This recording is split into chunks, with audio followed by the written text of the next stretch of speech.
sure, this works as well. Maybe you're not as potent as a late game hero, but you can still just run in, right? Prepare for battle. That's the thing, right? All he's doing is trying to make space for Nande to be able to carry the game, and I'm still seeing that damage issue, right? Like, this is the other thing that I'm seeing. Not that it's a good hero right now, but when I see Puck, yes, Puck is great in its own right, but I need to see some kind of support that it's able to play with, and I'm not sure if Cowrie's Lion is going to be enough outside of Finger of Death cooldowns, because it's such a long cooldown for a support to have, but what's stopping them from running away, basically? Yeah, absolutely. I hard agree. I feel like this draft of Dire feels kind of wonky to execute, but if the lanes go well, they might just completely style over VP. If the lanes do not go well, the whole draft might fall apart very quickly. Because you do have this Undying on the offlane. He needs to have a good start. And the Puck as well. Like, he has a free game, but now he is laning into an SF. It's just like...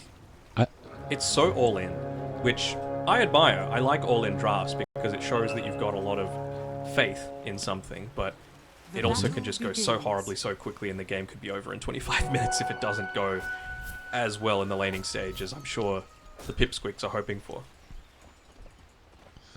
Yeah, we'll see how it goes exactly. Enchantress will be played on top, Lion Undying on bottom. Like, Lion Undying is, in my opinion at least, extremely difficult for the Ursa to deal with.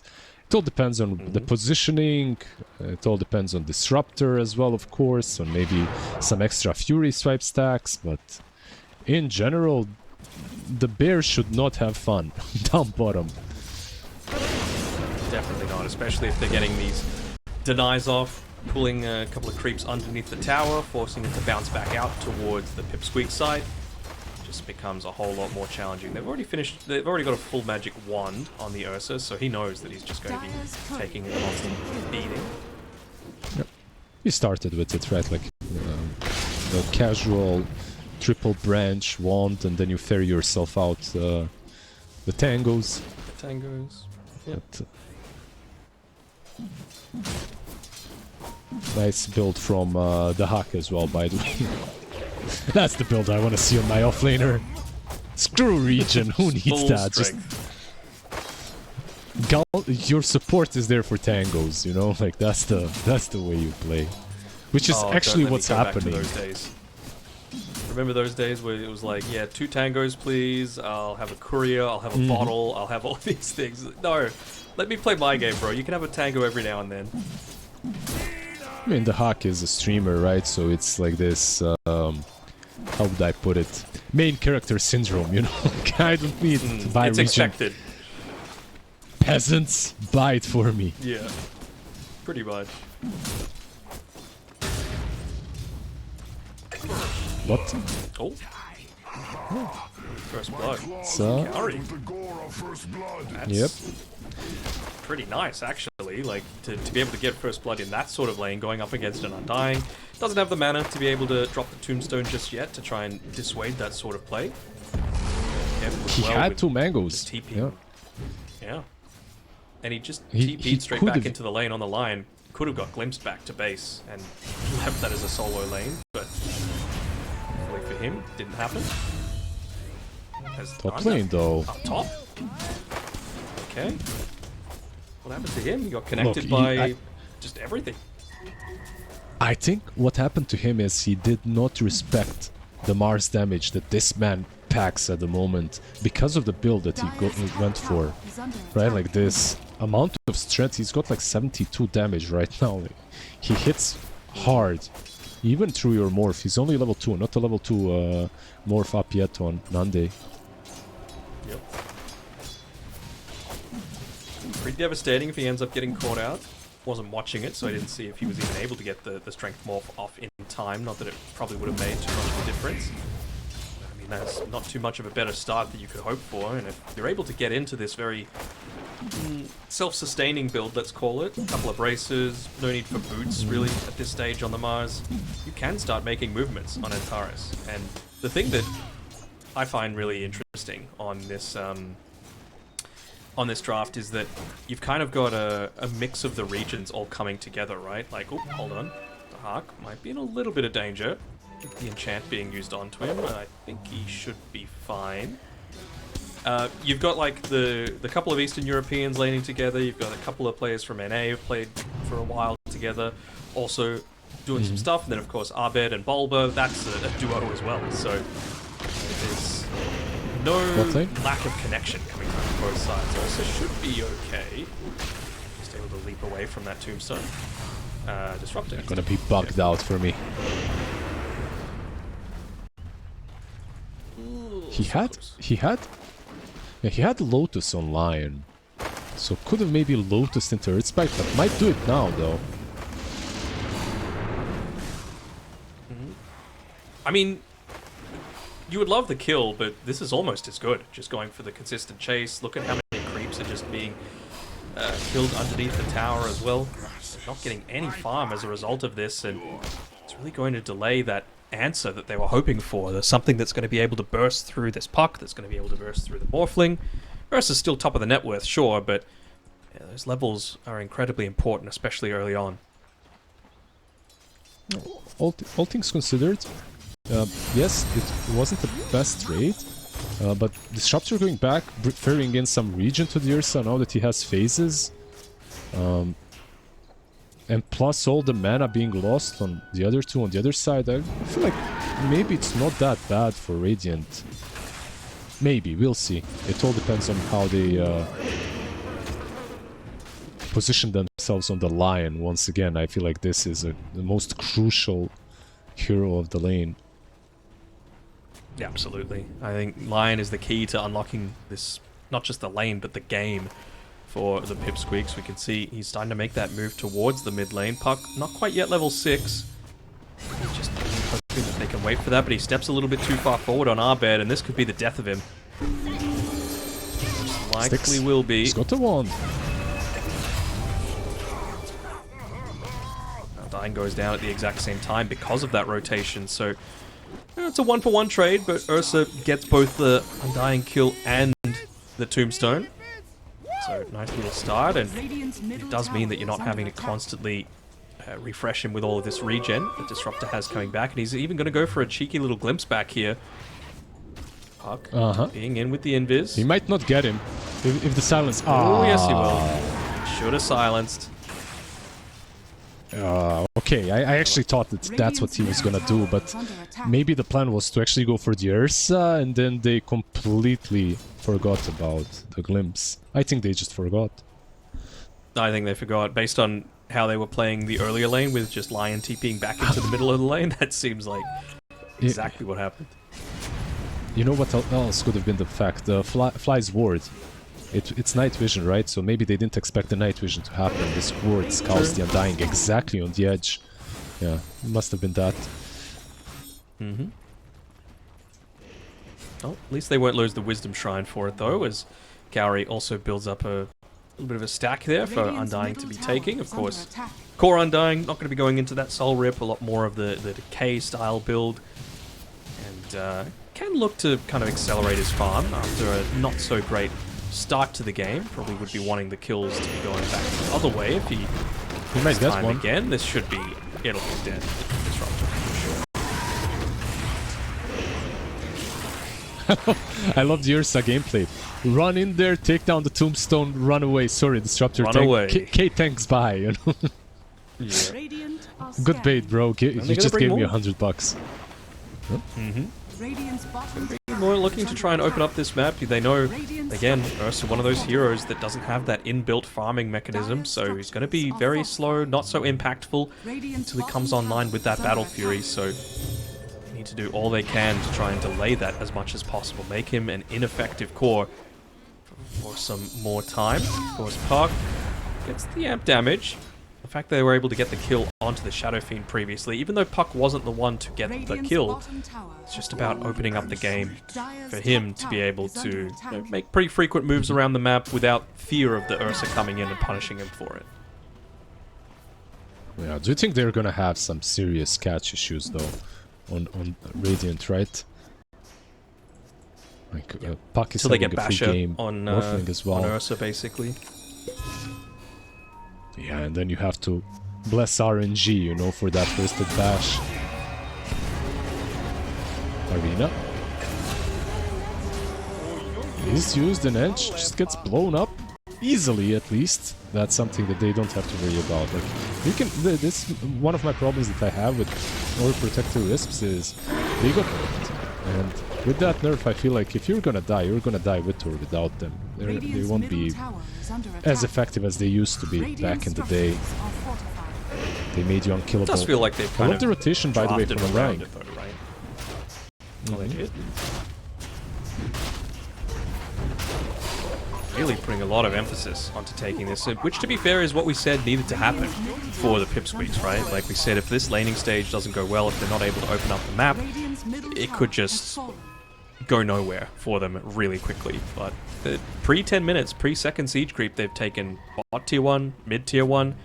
Those are the main ones that they need to get up to this stage. So now it's really just about setting themselves up in aggressive-ish positions, getting some, you know, somewhat deep wards down there to be able to catch out this Ursa whenever he's farming in a not-so-safe place.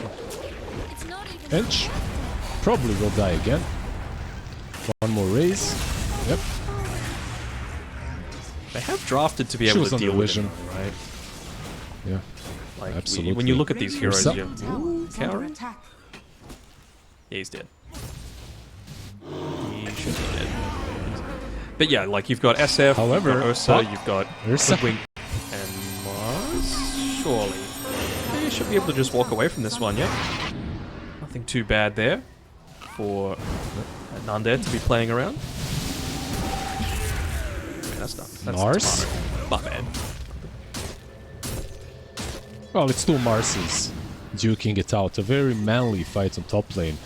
My question for you is, what do you do about this blue boy on top lane? Mr. Daynok, the analyst. I'm taking my play-by-play shoes on, pants on.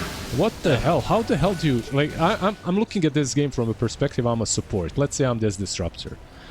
I'm level 6. With what hero do I go top to get this damn morphling out of the lane? Like, how do I take the tier 1 on top? I need to bring like 5 heroes or what? I think 3 should be enough. Mars, Hoodwink, Disruptor with ulti, I think would be plenty to do it. It's just a matter of correctly placing yourself inside the tree line so that you are getting that static storm off before you're able to have any kind of strength morph happening. Or because it does die pretty damn quickly if you've got a lot of that burst damage. It's kind of similar sort of answer to the Enchantress, right, as to the Morphling. You can just deal the damage really quickly, and there's not too much that you can do about it. When you think about it, the Wisps, Nature's Attendants, are pretty much the same as a strength gain sort of attribute shift. It might be a little bit of time before they get to that point, especially with some of the aggressive moves that they're making to try and force the people to move defensively from Virtus.pro down to try and protect Tomato. Yeah. I mean, I feel like your idea is correct. I just feel that at the same time, if I was playing this game, I would feel it's almost impossible to execute properly. Mid lane Puck, also the same thing. Once again, same like Morphling. You use your static storm, he's just like, okay, thanks, bye. Yeah, you need it combined, excuse me, together with the arena and the sharpshooter, right? But that's the thing. Like, a lot of people assume these things are going to happen, and you're just going to have the enemy team sitting back and letting you do them. So I think what Pipsqueak is doing is perfect, right? Even without their ultimates on the Lion, for example, they're making plays to force a defensive response out of Virtus.pro so that Morphling continues to have a pretty much unhindered game. Dire's middle tower is under attack. I do like the Ursa top. I have to say, like, that kind of an idea. Okay, Morphling, we cannot get you out of the lane, but If we plant our Ursa up there, maybe you can't get him out as well and just Radiant are scanning. trade farm. Still though, like you mentioned for Pipsqueak, even without the ult online, which he does have now, they might just smoke and go for him. Even without that ulti, they had the spells, they had the amount of lockdown and damage to take anyone down.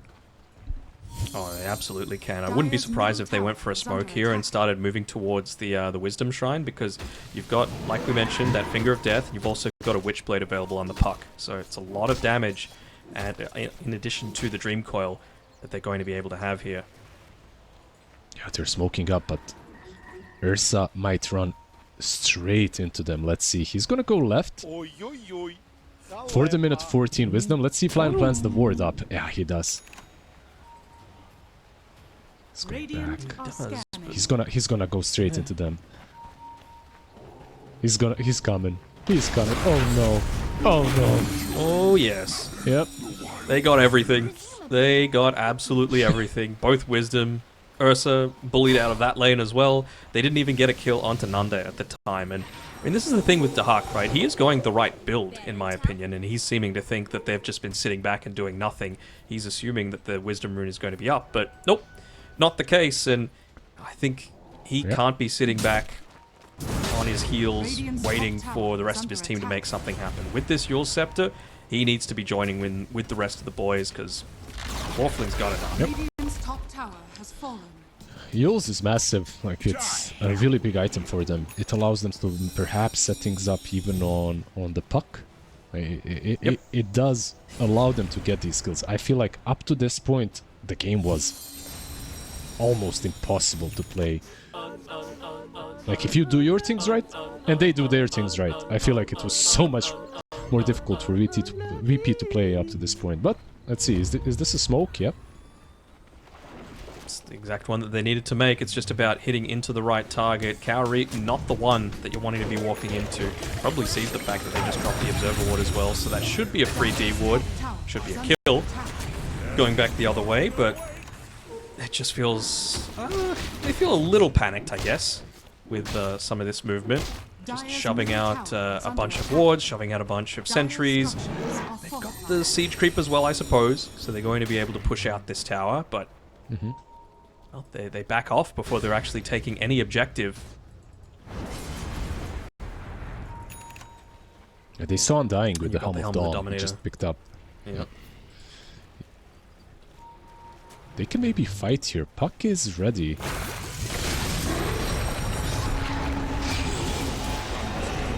Yeah, nice little initiation coming through there from the puck. Ends up catching in onto 2. Instantly going for the smoke as well, really wanting to have that follow-up catch, but no disruptor for themselves, so they can have a glimpse. Ursa's so They low. might catch the Ursa though. He is, and you got the Finger of Death available. Oh. Just looked the wrong way, unfortunately. Ping's coming out, but it's too late. He's back to the safety of his tier 2 tower, just trying to hide inside the tree line. That was the last second, like, where he could have gotten away. Like, if he stays there a second longer, or if he doesn't pop Earth Shock or uses Phase Boots, he's dead. Like, literally. Yep. Very nicely read by him. Dire's bottom tower is under attack. So, Right now we play have... mid didn't really work. Are they going to try for something else? Like, you already are queuing up the Aghanim Shard on the Mars as well, so clearly they're in the space to try and get a few more team fights happening. Maybe even just looking to throw it out into the lanes, just to push with only that, not really revealing your body on the lane. But if I'm them, I need them to grab some kind of tower. Have we seen a single just can't. sharpshooter this game? Maybe one? Maybe here. If they kill Yeah, her but- even, I don't think they roll. She has Got the Pavis attendance already. off already. Like, and Essence Ring. Like, you're just... Oh, might be in a little bit of danger here. Maybe not though. Essence Ring ends up allowing him to just jaunt away. And that's really not That's what we're Static Storm. wanting, right? We were wanting them grouping together. That's Static Storm and that's Arena. I mean, you can't really group up together this early on. That's the problem. Like, when I said maybe that's the idea, it's yeah, it's gonna get you kills, but you're gonna lose so much farm on the map. Like, your net worth will plummet. If you play the game correctly, though, you won't be getting any kills. So right now, VP, to me, they look like they're just gonna have to chill completely, let Pipsqueak do whatever they want to on the map, and wait for their item timings. That's it. Like, Ursa has Battle Fury and Blink, right? Like, he's going for BKB next. That basically activates him. SF also going for Blink. He's gonna have it shortly. These two items, more or less, and the Blink on Mars, of course, which is there in 100 gold, will allow them to perhaps fight the Tormi. Like, I think maybe Tormentor. Don't is get the me next wrong. fight for them. I'm fine with them sitting back and chilling. I just think maybe instead of playing around bottom, they could have played a bit more around mid, since you knew the glyph had already been used. You had, you know, you had Mars ulti, you had everything else, and they have an Ursa that they've caught out as well. Sorry, that the Blink online reveal. Ooh, straight into Roche. It was straight into the pit. You have Morphling as well. Flesh Golem. The damage. More than enough damage, of course, to take it down. It's the Vlad's morph, by the way. It's no super late game oriented morph. It's the good old faithful Vlad's Manta. I mean, taking that away from an Ursa as well feels amazing. How reliant he is on being able to have that second life, considering, you know, the standard build, like we just mentioned, most Ursas like to go. Battle Fury, Blink BKB, Basher. How do you feel about Antares build, by the way? How's the Hoodwink ranking with the support items in your book? Not the Dominator. I mean, I'm biased because, like I said before, I suck at micro, so I just see this and I'm like, ugh, Yeah. you know. The way I see it is this game is going so badly for them. I mean, not really in network department, but they can't really do a lot on the map, so maybe he could have went for some Gleipnir. Yeah, exactly. Kaori. Oh, hold on, Lion just walking up behind him. Yeah, he's dead. Okay. You saw him getting that swing, right? Like, he actually swung with his hand. These players are so damn quick. Like, I wouldn't even react. I'd get bushwhacked. Like, you can see that quick cast, of course, plays a part as well, but he was almost about to impale both of them. Here we go, found the puck. Rules. That's the sort of fight that I've been waiting for the past 10 or so minutes, and they end up TPing straight into the Static Storm, and a glimpse back on the Enchantress as well means that he's not here for the next little bit, but they win the team fight, but they've run out of juice. They can't actually take that next objective, but without the puck, you can't really do too much yourselves either. Without puck is your initiation. Well, maybe not with the Blink up available on the Lion, right? TP out. That was actually so good from Antares being nearby. Being nearby so that he could use his bushwhack to save the SF for a little while longer. Very nicely done. They don't get the SF kill, even though he was farming so far behind. They waste a lot of time. They are getting that BKB on Undying, so in the future these kind of plays will not be possible for VP. Dude, look how forward Nanda is. He's just under zero pressure. They're at 21 minutes with just an Enchantress with him. They've taken a tier 2 tower. They're like, alright, well, you don't have Static Storm, you don't have Arena, you might have a Lion, but they might, okay, they do have a Lion. But they're probably not going to be able to get too much more. Well. Maybe he's coming towards the rest of his team. Oh, the spear. The save from Nande was really damn good. Morphling in, replicate, perfect save, and just punishing that overextension happening from VP. As I play some more in my annoying Slavic accent, they are getting the Hoodwink as well. 4 for 1. The Lion was a bait all along. He was not alone. They got jebaited. I mean, yeah, the Lion kill was pretty easy to get, but just sticking around for an Undying who's able to get off that Flesh Golem, who has multiple stacks of that Decay, lay it out. And any time, like, he was running left on the Dire side, towards the Radiant base. There's a reason for that, right? Like, you know that they just took the mid-tier 2 tower, so reinforcements had to be coming pretty soon. And even if they got the kill, he had the, what's it called? Ceaseless Dirge available, so it's not like you would have even had some time with the Undying off the map. Yeah, I think you very often get baited by the SF, right? Like, SF usually feels, no matter who you're fighting into, SF feels like you can blow him up, specifically because of your raise stacks. They got baited on the Undying as well. He was not gonna die. Especially now with Enchantress having Solar and Glimmer. Good luck. Not dying. Level 13. More armor in his enchanted creep. Has an essence ring as well, plus the brawny enchantment. This is the sort of thing where... BKB. Hold on.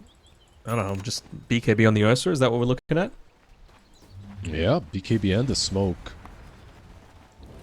And the Blink Yules on Mars, of course, ready to catch anyone. On. Can they kill this? Not the best. Yeah, they can. She already got off her heal though. She's gonna die. It's just that that's not what you smoked for, right? Like, in this situation, you'd probably like to get someone a bit bigger, but it's really nice that Enchantress was farming so deep, breaking that smoke for Pipsqueak. You gotta be like, to play a hero like Enchantress, you gotta be a bit of like a masochist, where you just saw his voice line after he died. He's like, okay, you killed me, who cares? Like, I'm happy to do it for the rest of the team. You just revealed so much information about what you're gonna be doing. Basically how you want to be playing Hench, right? Like, if you are having this build on Hench, and this facet, like, you're always playing up front, you're always breaking the smokes, and you're fine with that. Man, look at Nande and Kaori. They're just waiting for someone to come and address this lane that's just constantly being pushed in by the Enchantress creep. And as soon as they do, they're just going to get blown up. Dire's top tower is under attack. Someone eventually will have to address the lane. The triangle of Radiant is absolutely infested by Dire heroes. Morphling farming the Ancients, Morphling farming top lane, like, he's getting way more out of the map than anyone else. Even though I have to say, Ursa is keeping up. Certainly. Not too Didn't bad have for the him. greatest start to the game on Tomato, but he's come back in a big way. Going that MKB, of course, very important against the Butterfly on the Morphling, but I still gotta wonder, like, is that... I guess it gives them the burst that they need to be able to take out the Enchantress as well, but I really would have liked to bash her at this stage just to be able to disrupt that little bit further, particularly the Puck, but maybe they think that the Mars plus Disrupt is going to be enough for that. Do you wait for the MKB before the next fight, or...? I mean, the thing is, they probably want to be fighting around the next Roshan anyway, right? Like, they've got the better area control, at least in my opinion. Pretty similar, right? Dream Coil plus Tombstone versus Static Storm, Arena, and I guess Requiem. But you'd have to say the Virtus.pro feel very comfortable fighting around Roche Pit.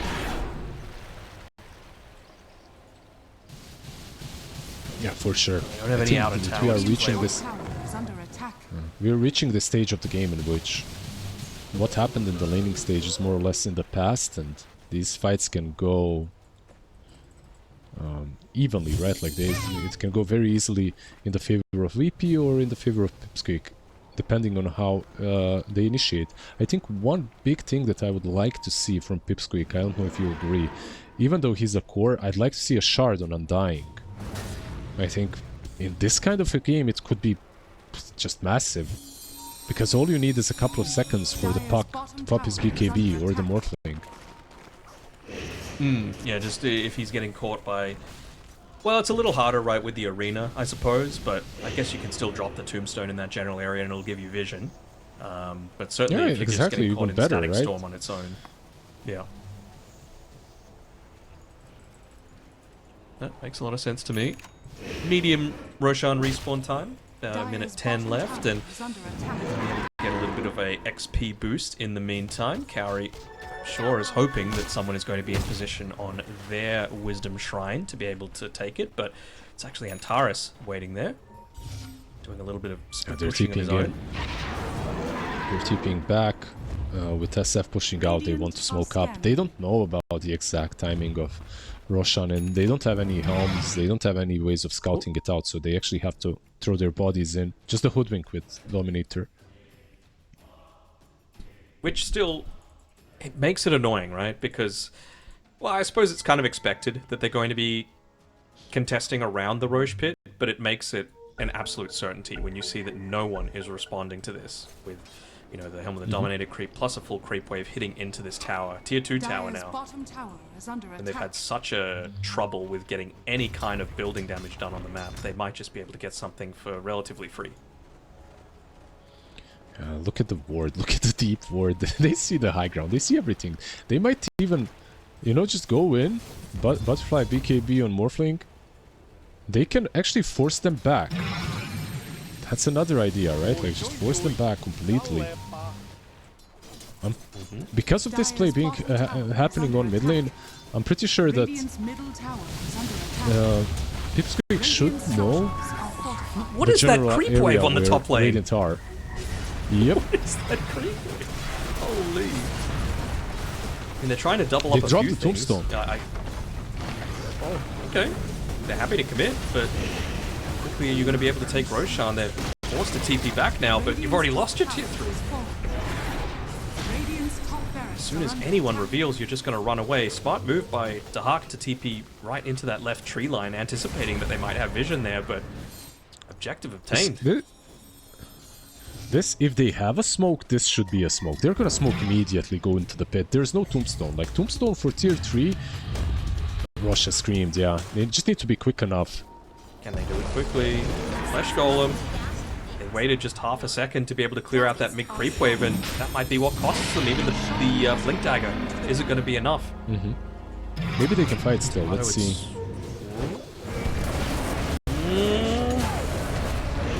Looking to try and commit, and they do end up getting the first life. Okay. Didn't really pop anything, though, on the Pipsqueak side, and they're happy to keep chasing. Ursa's in. Oh, they might catch the Puck. Oh, Puck. Yeah, they kill him. Puck is gone. No buyback. Ursa is absolutely blown up in the middle of everything. BKBs are there strong enough to keep them alive and continue chasing.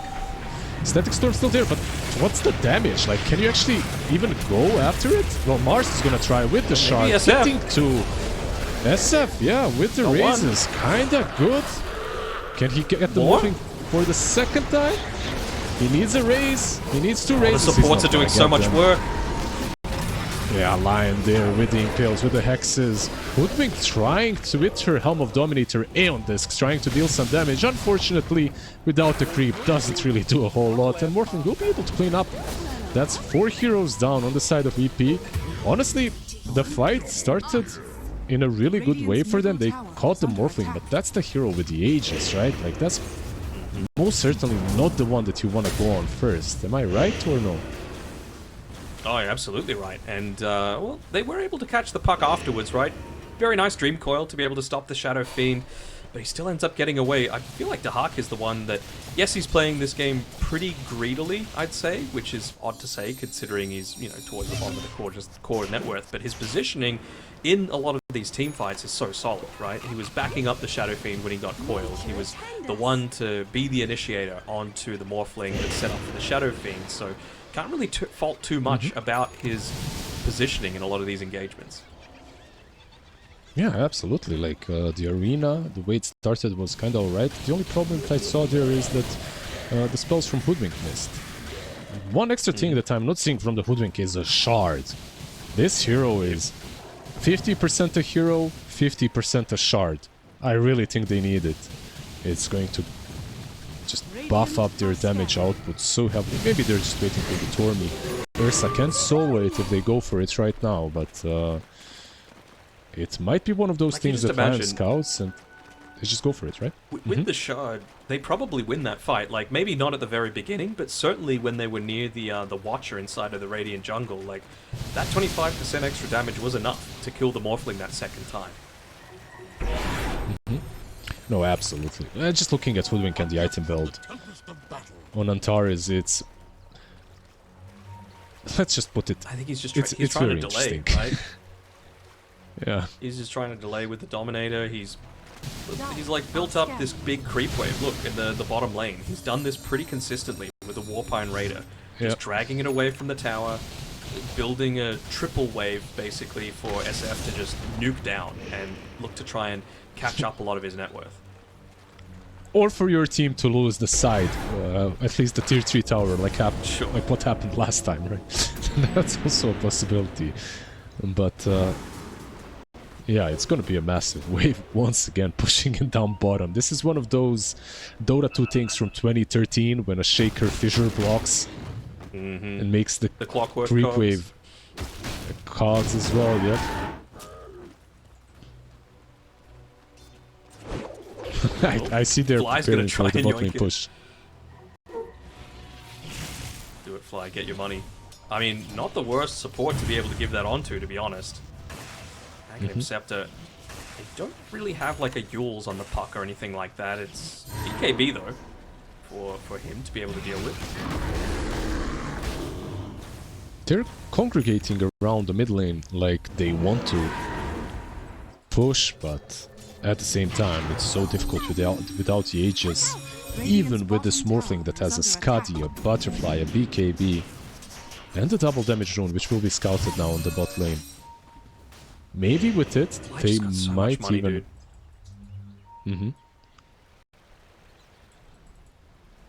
Yeah, he's happy for so it to close to the axe, right? Even further. That feels like what this Hoodwink's job is to do, right? If he doesn't go the Shard, they're not really focusing on team fights right now. It's just rat, split push, prevent, wait for them to get into that next little item as they're trying to get the quick pick off onto the Enchantress, but they're not going to be able to do it, just a D-ward.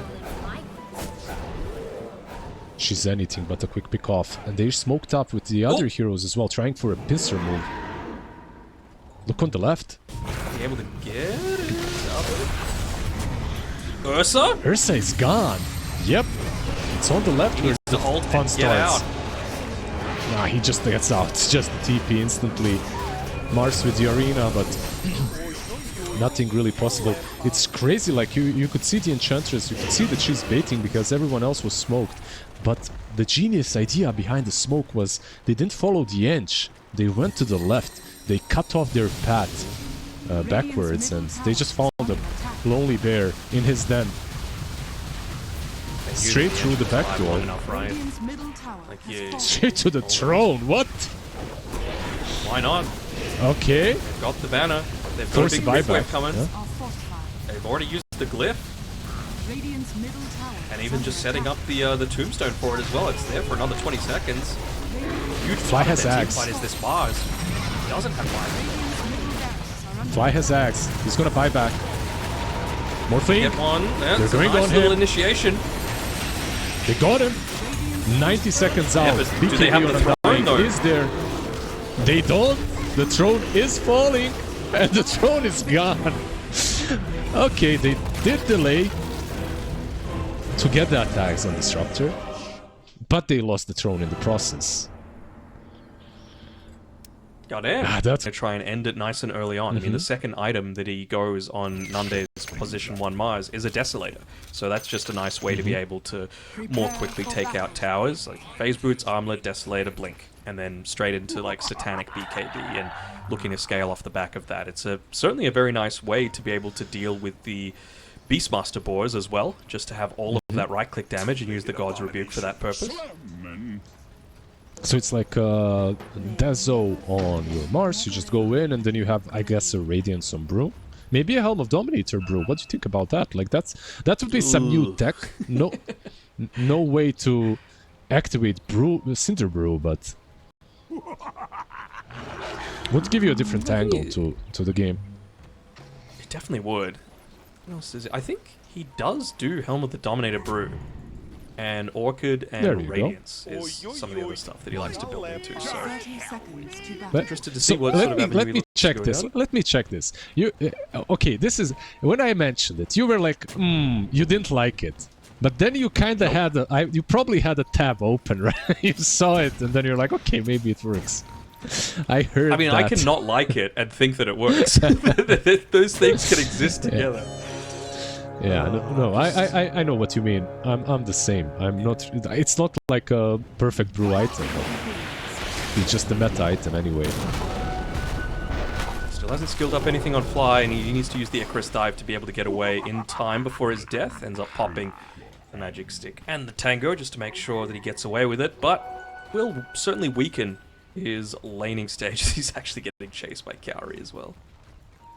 It will weaken it by quite a lot. Sometimes I even feel if it's worth it, you know, like when you get on safe lane when you're a position 5, I think you can justify it. If you're any other position, again, like any core position, it feels terrible. Oh, yeah. And TA will suffer because of it. Yeah, they know they can just put so much pressure onto this. It's like having Fire Spirits off cooldown for a good half minute at least. Keep in mind one extra thing, he has hotspot. So he doesn't even have Dying Light in the lane to alleviate that problem of not having Fire Spirits.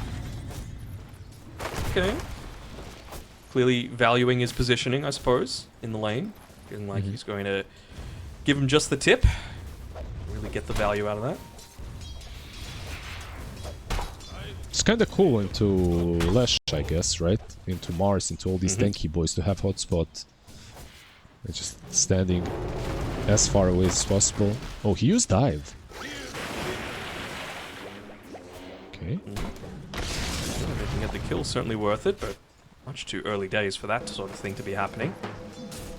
Yeah, I always wonder, like, it feels to me like hotspot, it's good, but it's just so much more, I guess, narrow in terms of its effectiveness compared to Dying Light. Like, Dying Light's always effective, but hotspot has a much... Top lane? Oh. Tara's Might be a dead. Techie's master might actually have gotten pushed away there by that God's Rebuke. Could have been enough to kill him if he got off one more right click.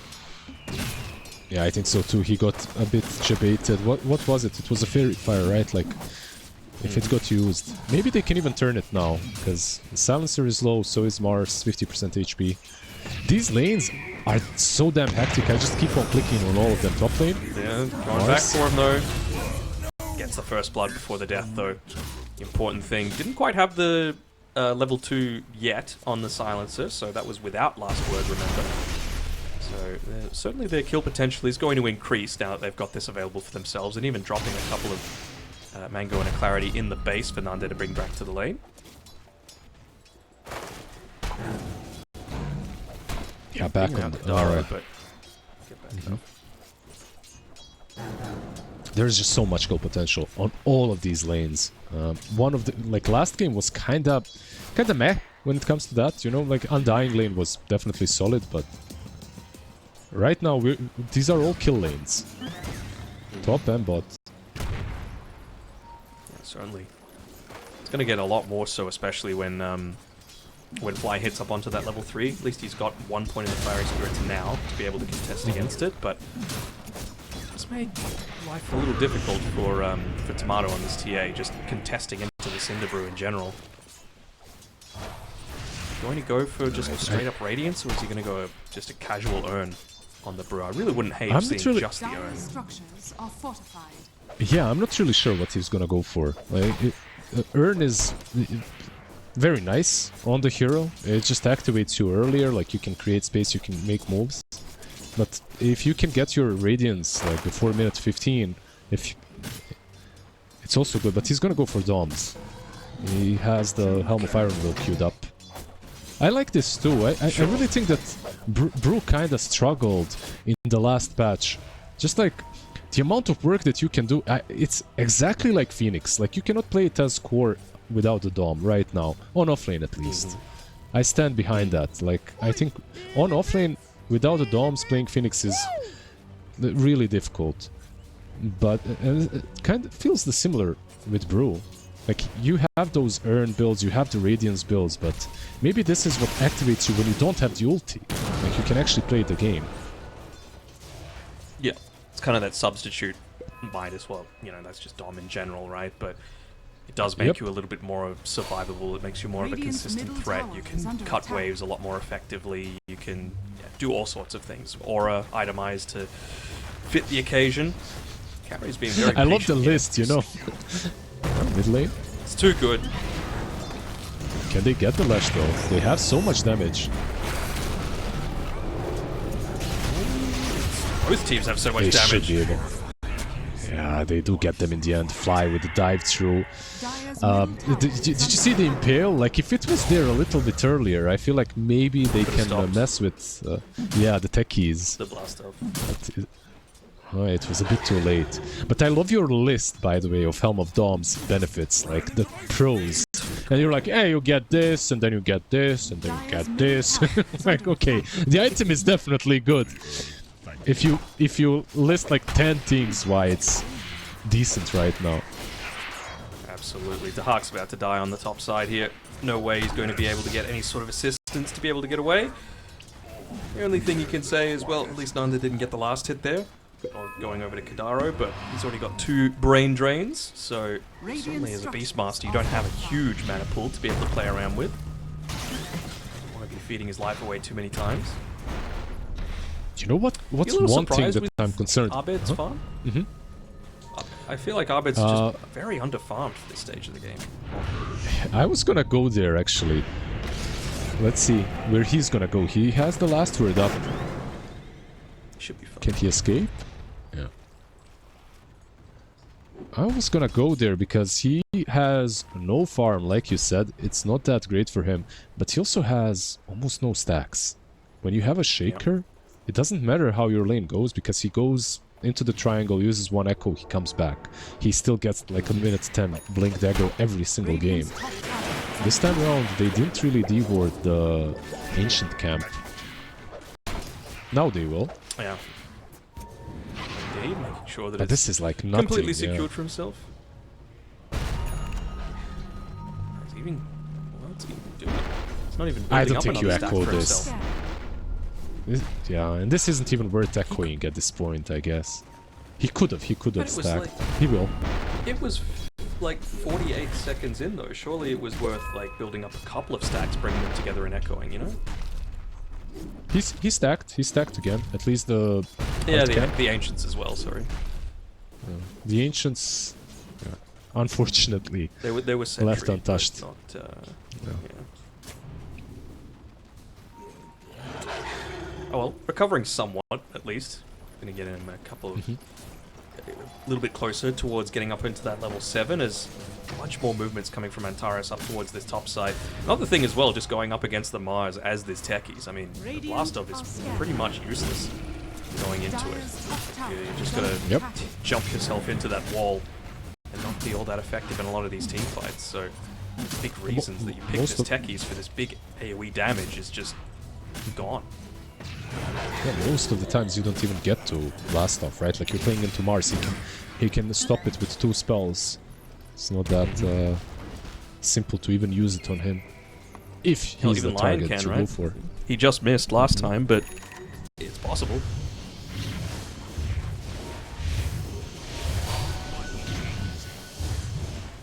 Oh, it feels like they've already kind of been bullied out of these lanes. I mean, you're kind of forced to, considering Palantimos, he's almost level 7, he's got the ultimate available, I think he's got the completed Helm of the Dominator coming out to him now. And once again, pre-9 minutes, you're putting a lot of pressure in onto a tower. Like, Kaori was comfortable enough to be standing next to a TA inside of the Radiant jungle, just taking his bounty, getting rid of a few of those psionic traps, and it doesn't really feel like VP are doing much to stop all of this from happening. Fly is picking up a little bit of farm, but he'll be able to get away with his life, I suppose, and delay things further, but this is not what I expect when I see a TA Phoenix lane. Yeah, it's also the Tricore on the other side. Right, like the Tricore of Pipsqueak is very self-sufficient at this stage of the game. On the other side, you cannot say the same, so you have to help them out. You have to, like as a support, you have to pick and choose where you want to pressure. Techies right now is top lane. Maybe Lion can pressure because of that bot with the brew. Who's got the melee creep dominated? Not the best It ain't much, but it's honest work, you know. Going Radiance next. They've got the Roar, though, for this Mars. They're going to need to combine it very effectively. Only has the 1 point in the blast off at this point, so it's much more into the sticky bomb, which is always going to be able to at least go off onto Nanda. There's global, though. If you go with the Roar, you must kill him without anything else. Yep. Or you've got to start jumping pre-Roar, basically. You've got to be mid-air. Yep.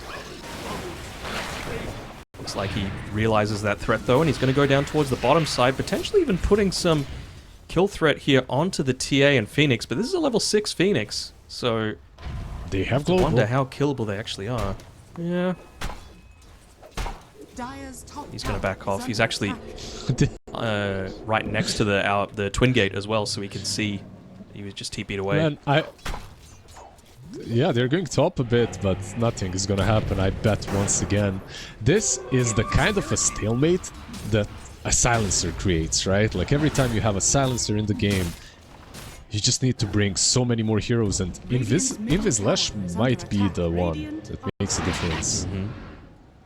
As long as you start that cast, that's the important thing. We're actually even just looking to get rid of this Helm of the Dominator creep. A little low one. Oh, never mind. It's the one that's actually low here. Bunch of spells being used, but not for too much effectiveness. Fly's also TP'd in here. They still got the global silence, though.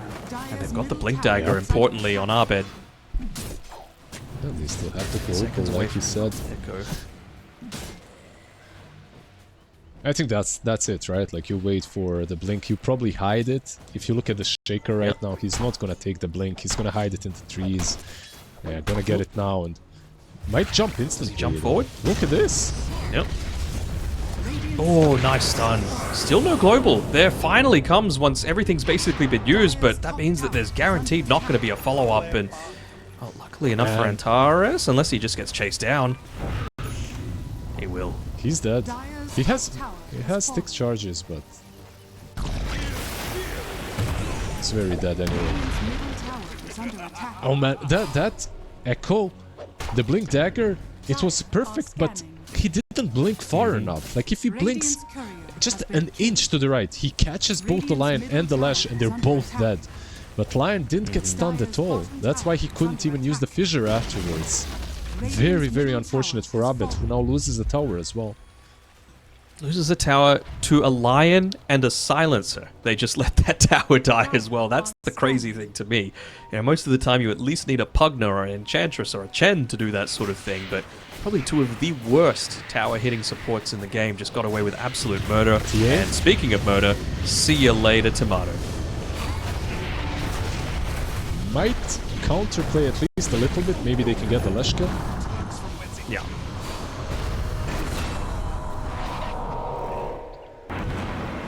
They needed something, at least. This is, you know, some sort of a prize that they got, but it's not that great. And you can see that the game control is, once again, completely in Pipsqueak's hands. This time around, they're kind of making the plays. They're not just chilling and farming.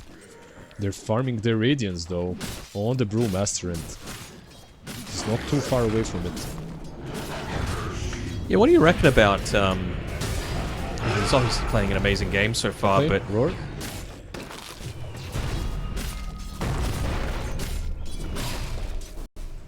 Armlet. The toggles are real, man. They have global in 3 seconds. Another toggle? Can they look to turn this one around? Yeah. Why not? He's dead. Nande with the plays, with the toggles. Those armlet toggles were real. Going for the Dezo next. And the global, of course, coming into play. You were saying, by the way, what do I think of?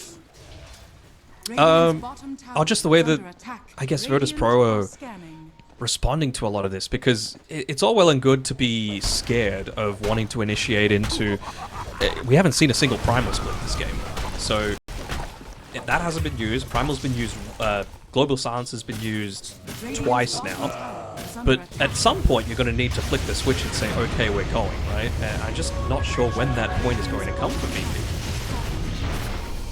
Might be able to get this kill onto Xin. Yeah.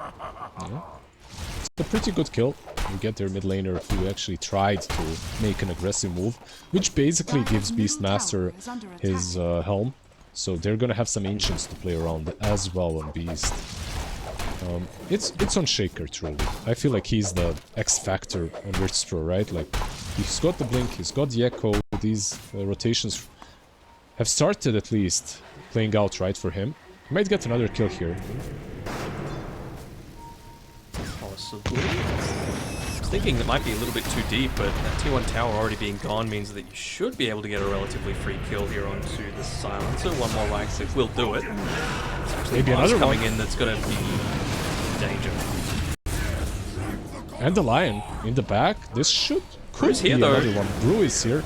He has Primal, he uses it, but my question now is... What? They get what with it?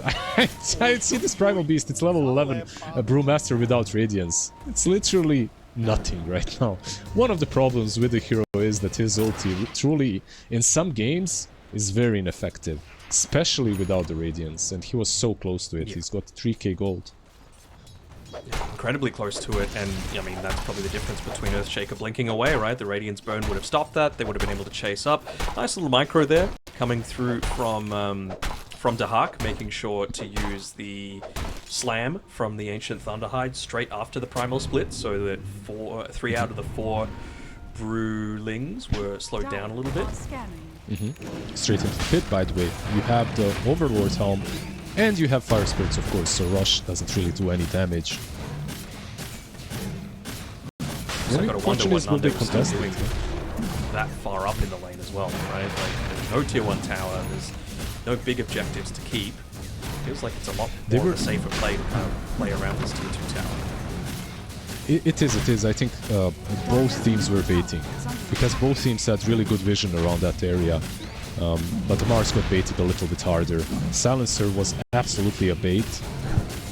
But, they had the Shaker as well in the back, and then the Phoenix, so VP just brought more heroes in the end. And for a good price, now they get Aegis as well on top. Much faster paced game for sure across the board. Mars still 1,000 or so gold away from that Desolator, so despite the fact that they've taken 2 tier 1 towers, they slowed down a little bit and doesn't have that ease of just walking into a lot of these team fights quite so easily as they take out the Phoenix off the back of not that much really, right? Like, there wasn't even last word used. It's just stuns from the Lion. Yeah, just a good old Hex. They have the Radiance now on the Brew. No split for 10 more seconds, but this is a level 12 Brew with the Radiance. The next big spike for him, of course, is the Shard. But even right now, they could make a play.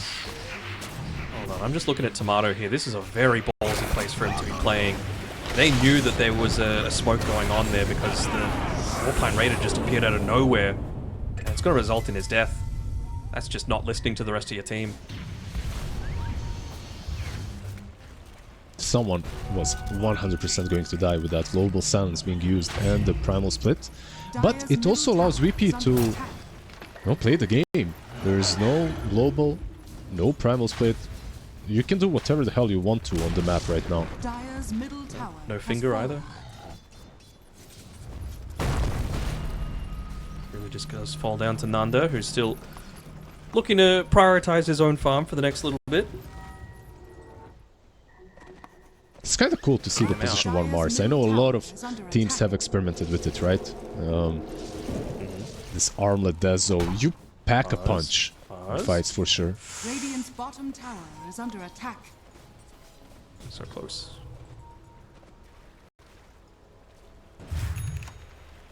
Abed's still suffering though a little bit in that net worth department. Good 1,300 behind even the next closest core. And oh no, they're gonna lose that Observer Ward. They didn't get the last right click onto it, did Antares. So missing out a little bit of gold. But you see the capabilities that it has, right? Like a single team fight can be turned around just by this Earthshaker, and he's only going to continue scaling stronger and stronger. And I mean, his role just becomes so much more important when you consider what you're going up against, you know? Just being able to drop the Echo Slam plus Roar onto a Primal Split feels great. You know, you want to make sure that Brewmaster isn't participating at all in team Dire's fights. top tower is under Yeah, and attack. it's understandable that he's suffering. His lane wasn't great. He wasn't given a lot of stacks, and on top of all of that, he's playing with the TA and the Beast on offer. These heroes just generally tend to take a lot of the map. Yeah. One thing that I'm noticing from VP though, even though they had Aegis, that's good. Even though they had the Aegis, they didn't really use it in any aggressive way. Maybe Tormentor at least should be theirs. Antares with the prepped mines. Mines, yeah. Prepped for it. I think they just wanted to really get into those BKBs. They might look to make a play immediately after it, considering you've got the BKB coming out now for the Beastmaster, so he's just going to put himself on the front lines with that second life available. Let's see what they can make happen. Maybe smoke up into the Dire Ancient area. If that doesn't pay off, then you've still got the Tier 1 tower as a consolation prize. Sweeping through their own jungle, they might find Lion, yeah? Yep. Attempts for Not a kill quite on enough. Techies. I didn't get him. Basically right now they can sweep the enemy triangle as well, right? Like they're just... You can see the Beastmaster charging through, still has the roar. Nande wants to fight with that Desolator, but he's still halfway towards the Blink Dagger, so it's going to require just a little bit too slow of a movement into a lot of these team fights that we're going to be able to react to it in time on Virtus.pro. Yeah, they just don't have any initiation. It's basically on their side. Who? Lesh with the blink, Iron with the blink. Yep. These heroes, they're great at picking off, but starting team fights that way is very scary. So even like the fact that, as you mentioned, haven't really made the most out of this Aegis up to this point in time on the Beastmaster, and for VP, they're still kind of happy enough to sit back, at least for this next little bit, right? They're just starting on the BKB on TA and Earthshaker. Beastmaster is still a full Sacred Relic away from a Nullifier, which is going to be very effective, particularly against the Leshrac, who I assume is the main burst target that they're looking for here with the Ghost Scepter. Yeah, for sure, they need a lot of items. They're buying, I believe, double Lotus Orb as well, yeah, on their supports. They're basically making sure that Global Silence... Yeah. Making sure that they can deal with the Global Silence, but... Another way of dealing with the Global Silence is fighting when it's down, which isn't something that they have done. Nande, he might be caught this time. Let's see, they're going straight in. Echo, and Blast Off, and the Hotspot Sunray. Ooh, that is very late. That's the delay me and you are having between Europe and Australia right now. We've got an excuse. Yeah, we have an excuse. He definitely doesn't. I mean, off the back of that, it was very unlucky. No Global Silence is just like your ticket. That's exactly what you're wanting to be able to open up this map, play around the top side. It is going to be a smoke response, though, coming from Kaori and XN. They will never expect it, guys. We don't have global. Right? Mines are scouting them out. Mines, Lion! Back to the fair. There's just people dying all across the map. What's going on, Liz? Yeah, they Giving their lives away. Get techies on the mid lane.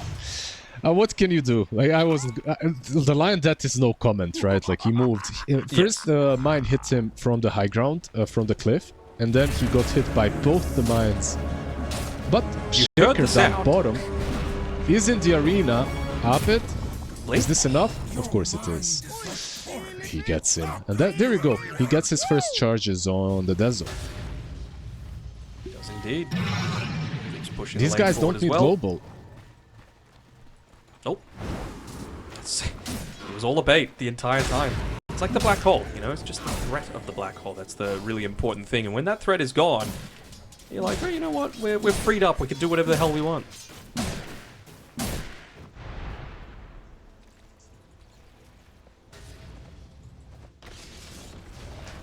Looking at the map, Global Silence is up. This is basically the spells that dictates the tempo of the game, and it is up in 5 seconds. So with the BKBs or without them on the Radiant, I think the Pipsqueak are ready. They have AC and 50 gold, so AC on Brew. On top of that, with the global, maybe they can make a play. Radiant's bottom tower is under attack. Can they do it without Arena, Rosh. though, is the big thing for me. It It's will be up. It's low cooldown as well. 20 seconds away. It's just so value. Like, this next, what, 5 minutes or so is like where I think Pipsqueak need to be making their moves. Because, I mean, look how close VP are on multiple heroes to being able to pick up that next key item. You know, like 600-700 gold away BKB on TA, 1,000 gold away from Lotus on Phoenix, similar sort of thing for the Techies, and about 1,000 gold away from the Sacred, from the Nullifier, excuse me, on Beastmaster. Like, if you're not making something happen these right mines. now, they're so good. These mines are stopping them though. They're trying. You could see the play that was being made on Phoenix, but unfortunately the mines break it apart again. Mars has a blink, like he might go in anyway onto the high ground. Let's see. It's kind of scary without the BKB. They're just gonna get de-watered by a Beastmaster creep. Radiant's top Gets the tower kill. has fallen. And they get a tower, so a little bit less effective fighting around the Roche pit. In terms of buybacks and TPs in. Still have the outpost, of course, but that's going to take a little longer. Do they have any other smokes to be able to make plays around with? Doesn't really seem like it. And it's still about 20 seconds away from being restocked inside of the Pipsqueak base. So all they can really do is, you know, cut their losses, get to their own next item. Aether Lens coming soon to the Lion. They have the smoke queued up. It's gonna be up in a couple of seconds on Silencer, so you can actually threaten to fight. Especially now that the shard is up on Brew. He can be a bit more free with his primal split because it lasts longer and it's much easier to get out of problems if you find them.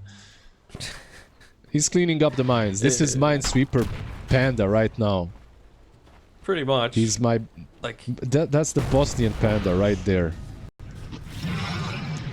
I guess that's another thing you can use Helldom creeps for, right? To add to the list, just Minesweepers. Yeah, it's not that great that you're giving away some gold, but at the same time, better the creep than you, right? Like you can send them in. I mean, this is why you talk about people having that hero specialty, you know. We already mentioned Antares with his Skywrath Mage, but Techies is certainly on a similar sort of level. Like, how are you supposed to contest into this? They're literally just giving away 100 gold every time to the Techies, and he just walks back in and sets up a bunch of extra mines. They know Roche is up as well because of the Beastmaster board. So they're going to be the ones making that first move, but only when they're ready. Yeah, I think the plan is send another creep, bait him into the position where he's planting new mines, and then jump him. You can see that Mars has already positioned himself in such a way, but there is a smoke on the other side. Just looking to play around their vision. Both teams are ready. Possible as soon as it pops. Wouldn't surprise me to just get that instant jump in. Let's see, Shaker, he has the fissure. It's ready. Illusion will give vision. Will they jump the Brood? That's the only question. It's a hard target to take down with the global. They're not committing. They will not commit on this. One singular hero is posing... Get it baited out. Yep. That's the hero, right? Like, that global right now is preventing anything from happening on the map. But with that BKB now finished up by the Leshrac, the damage potential of Pipsqueak has just skyrocketed, right? Like, you need to use to save the Roar for him now that he's got BKB and Ghost Scepter and level 18, all this damage. So scary to have to face into this, but it just comes back down to these mines, doesn't it? Like,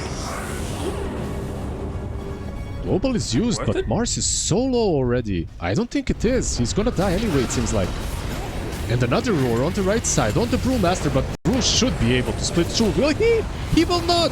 He dies as well in flesh. Yeah, he's trying to run away with the BKB, but that's all he can do is actually run The Blink Dagger is not there and he dies too. Damn, that Global Silence and Arena were wasted so hard on a techies that doesn't even die. He had the Gale card, of course, together with Reactive Taser. He's got the Shard as well. He wasn't... Yeah, they weren't able to take him down, and it was all downhill from there. Brewmaster as well, completely controlled. Not sure where Kaori was that entire fight as well. As soon as it was over, he was just down towards this bottom side, walking over a TA trap right now as well, by the way, so they know exactly where he's pathing. He didn't want to go for like a solo pick-off up end, so he could. That was so easy for VP, like, too many big spells got used for a position 4 techies. Everything was like... Everything was so methodical up to this point. Both teams are saving their spells. They know that they need to use them in a big team fight. And then an Arena and Global were used without even killing techies. It was it for the techies? I wasn't quite watching the start of that team fight. And speaking of Arena, using it again for the techies, and they end up taking him out that time with assistance from Kaori. It was for the techies and the Shaker that was nearby, because without controlling the Shaker, you're not taking down the techies as well. And the other option was to just try and run, but it was a bit too late for sure. Satanic is up now on Mars, so he will be able to stand a bit longer, right? Absolutely. Oh, he's gone the Victory Feast facet as well, by the way. So not the... The lack of vision Radiant's bottom tower is under attack. Play around with, and I mean certainly with that Dauntless innate ability as well, it certainly does fit his style of wanting to go in and play this ultra ballsy style, just going in first. They keep forgetting about the minefield, Liz. Yeah, they're just giving away the fact that they're smoked. It's really nice when you have a Drunken Brawler. That's what he's doing, right? Like he basically you pop the Cinder Brew, you brew up, and then you have so much magic resistance that you don't really care. Get up to what, 80% magic resistance probably. Yeah, quite a lot, especially with level 15 talent as well. It's pretty nice.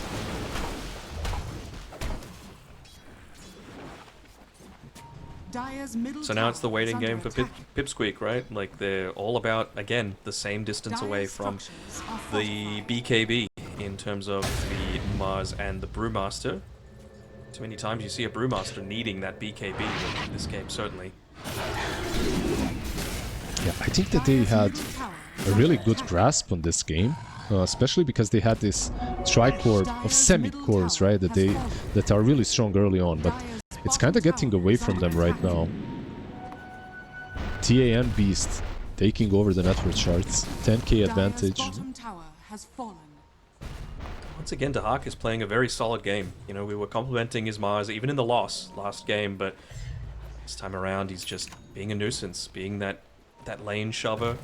Just hit up onto his level 20 as well, so tankier as well, can afford to put himself on the front lines with all of the assistance that they've got through Lotus Orb, Gale Guard, tossing Reactive Taser onto someone else, the Sunray with the hotspot.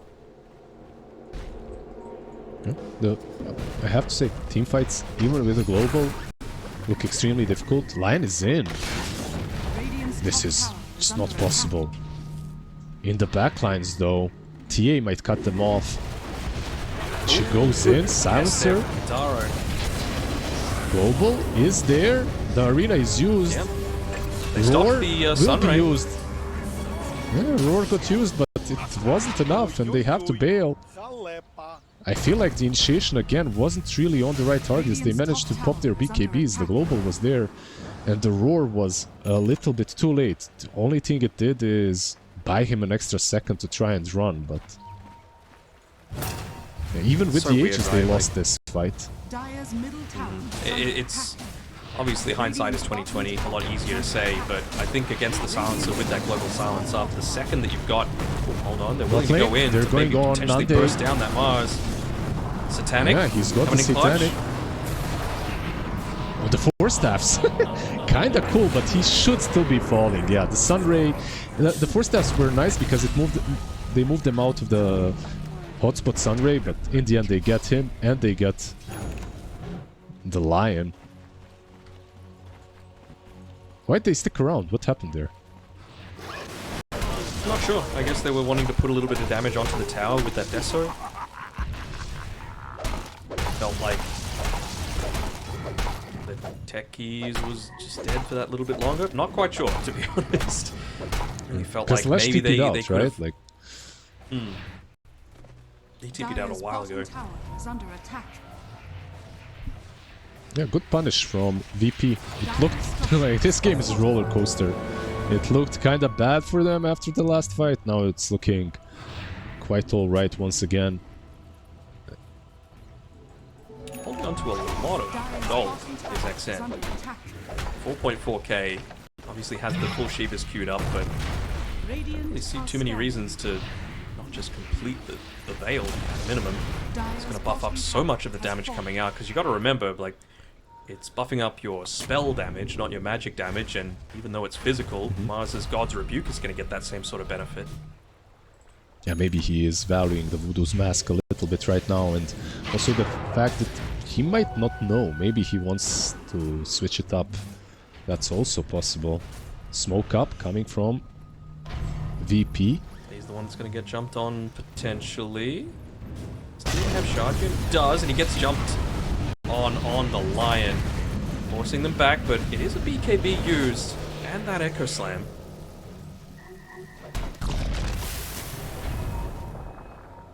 Yeah, with the BKB and the Echo, it looks like they will cut their losses. Not the worst. Like, you just wait 30 seconds for Lion to be upright, and then you go make a play. You'll have a good 30 seconds yourself when that Echo isn't available. So I suppose the play for VP is, even though it hurts to give up a little bit of this map control, as Nande is deep as hell just trying to cut that next wave. He has a blink, should be able to get away. Never mind, he's taking the Lotuses. Okay, they're not gonna hunt him though. He is Seems like. getting punished at all. I think any sane person has surely TP'd out by now. Dire are scanning.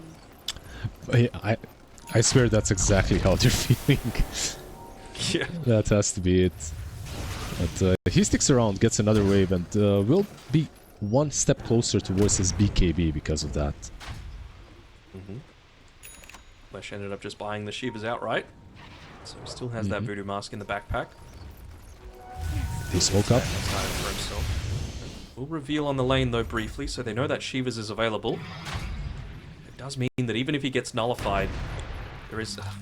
walks into the mine. Yeah. They're going to walk into another... Cowrie, not again. He's learned his lesson. They're all going to back off, but the thing is, with all of this time, Shaker's Echo Slam has come back available once again. Yeah, so he's going it's... to play uber defensive. Radiant's middle tower is under attack. Once he gets the 25, you can just count that... yeah. With a 25, Echo is always online. Basically, you can count on it. I almost wondered if they just backdoor that tower. It's low enough. You've got Deso on the Mars. Would make it a lot easier to just move around the map without fear of getting TP'd onto. Haste Rune up top. He will be the one to scout it out, but Shaker's the one to take it. Yeah, not the worst rune. Could have been better, of course, for them. They're just on a D-Ward run right now, sticking together as a team. Making sure that Shaker with that gem over Double the impale. side is going to be able to do something. Ooh, just gets the techies. The roar in the back. They are going on. Can he ult? He can. He should be able to. Just there does. we go. He does. Buyback They're as well going from the back in. techies, and they've actually found the Phoenix. Willing to commit onto it though. Just using the Void Spirit, the Void Bruling, excuse me, to be able to pull the track away. A lot of big spells were used without basically any kills. It's just Antares that dies in the end. And Roche is And up. it's basically It's, by the way, because of that haste, right? Like, Shaker actually managed to get out with the haste before the arena was used. And I was just saying how DD probably would have been better, but haste was perfect for the circumstance. Once again, is on a knife's edge, and the thing is, with them just making a little bit of a more passive movement, I guess you would have to say they're much more ulti-reliant on Pipsqueak, whereas you can just walk in, place a few more proximity mines to protect the Roche pit, and I mean, TA on her own is enough to be able to very easily take that Roshan. Second Aegis going their way. If you don't have Brew ult, you cannot fight. I think that's as simple as it is for Pipsqueak. No Brew ult, no Silencer ult, no Mars ult at the time. Really wasn't too much that they could do. Should be able to get a backdoor on this tower. It's on 7 health. The right click will do it. Radiant's bottom tower has fallen.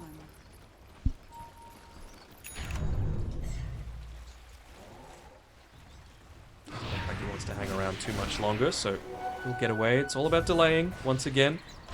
Cowrie with buyback available.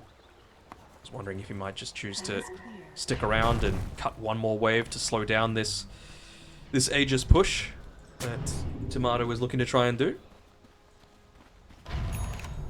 I must have them all. He's just mining up. Just once again, techies with the mine up in the dire side of the map. But they now have full control. He's no longer mining up in a way that he's protecting his own team from smokes and stuff. I feel like he can finally start mining up aggressively. In a way that you're taking away all the farm from Pipsqueak.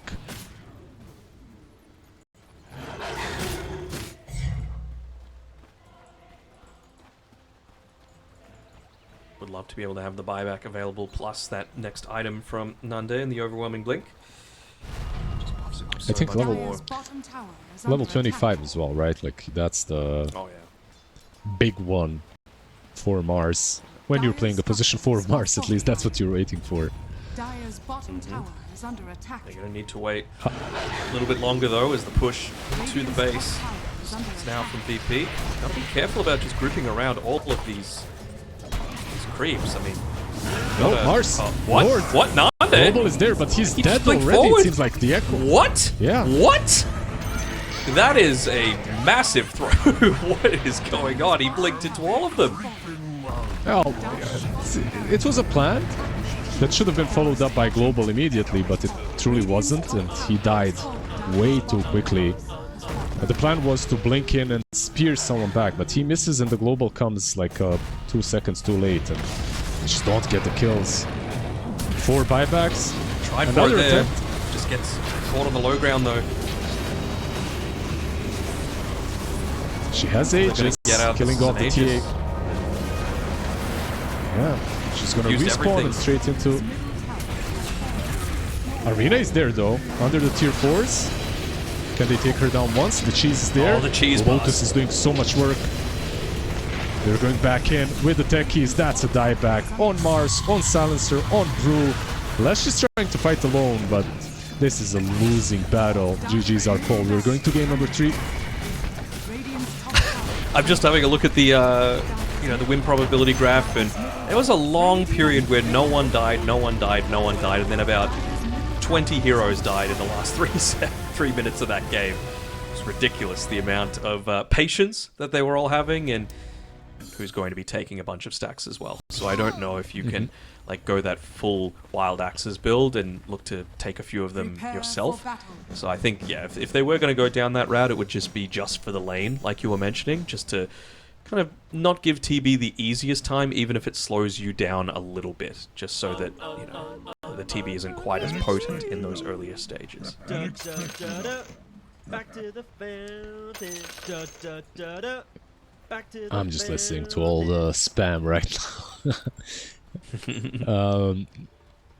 The voice lines are pretty good this year, I have to say. A lot of really good ones. People are taking them more seriously, which is always great. Not too much time left to buy them, by the way, so get on Lizard's voice line. I'm sure you can buy better ones. 30 seconds to battle. But 5 smokes on one side and 5 on the other. But they're kind of separated. It's not like one big play that's happening. Instead, they've kind of separated in multiple groups. It looks like Pipsqueak, they do not want to fight right now, so they're dodging.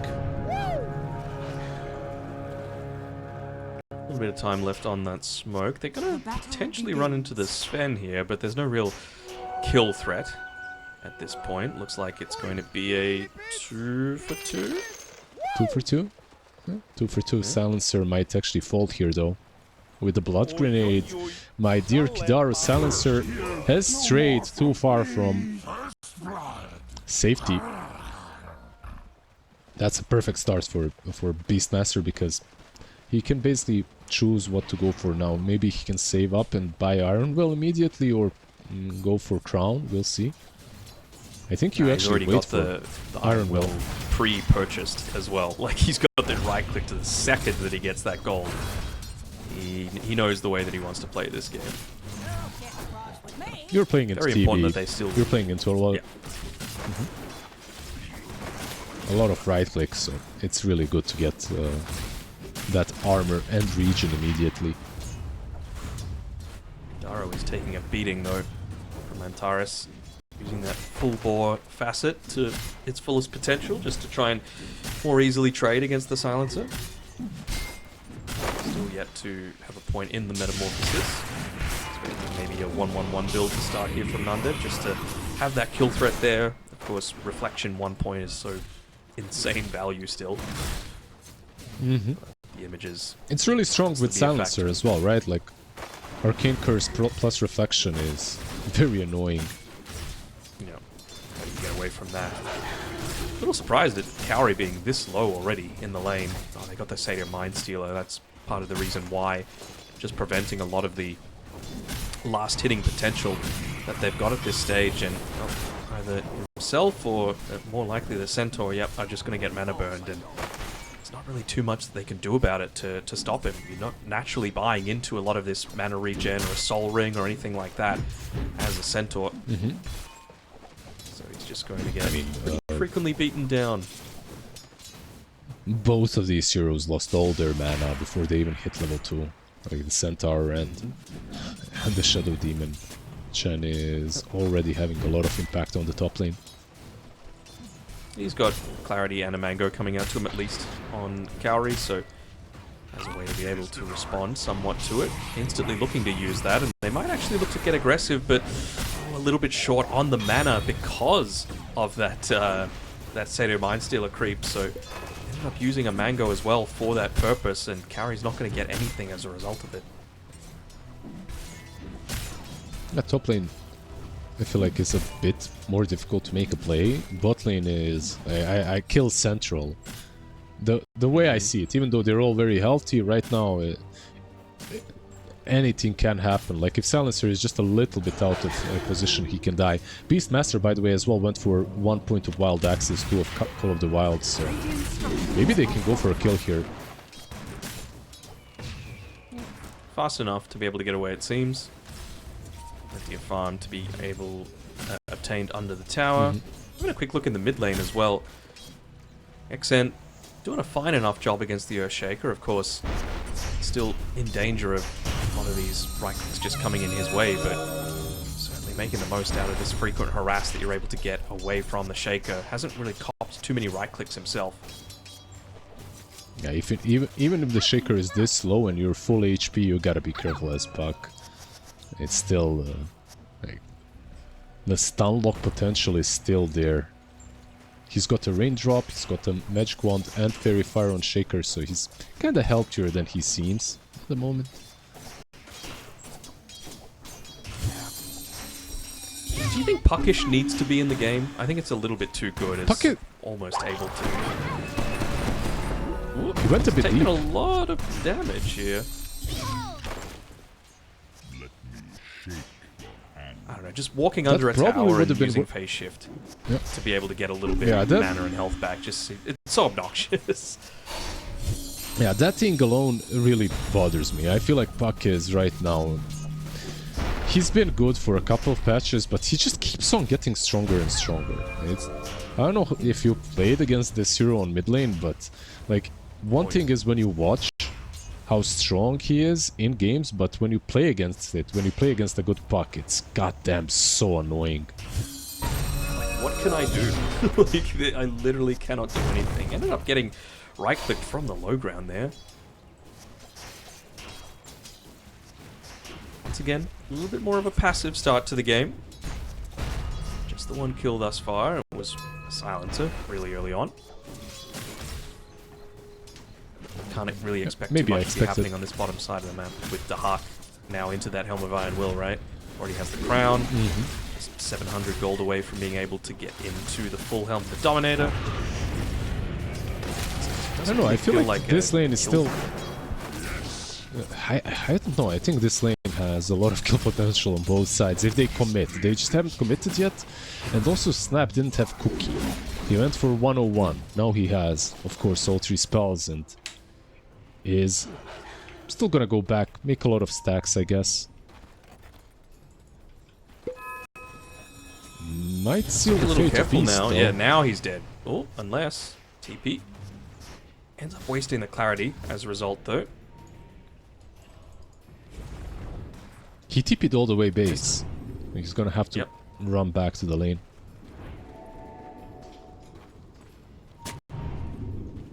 Kadara doing a nice job of just blocking up a few of those stacks. I don't think that Observer Ward has spotted him out just yet, having moved into the area, but the sentry actually covers that range as well, so they got the sound from the stack, so I wonder if that's going to put them off a little bit, maybe think that there isn't a sentry being built up there, because we've already mentioned how important all 3 of Virtus.pro's cores are going to be utilizing stacks to be able to try and accelerate their farm. When you see a Shaker in your game, the triangle is his.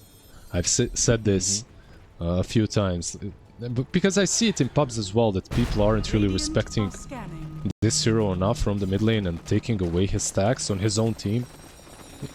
There is no way you can justify it on any other hero. If you have a Shaker in the game, he's taking the stacks. It's as simple as that. Later down the line, sure, Sven can maybe go into the triangle, and he should, but this first impact needs to be from the Shaker. Like, he needs to get it.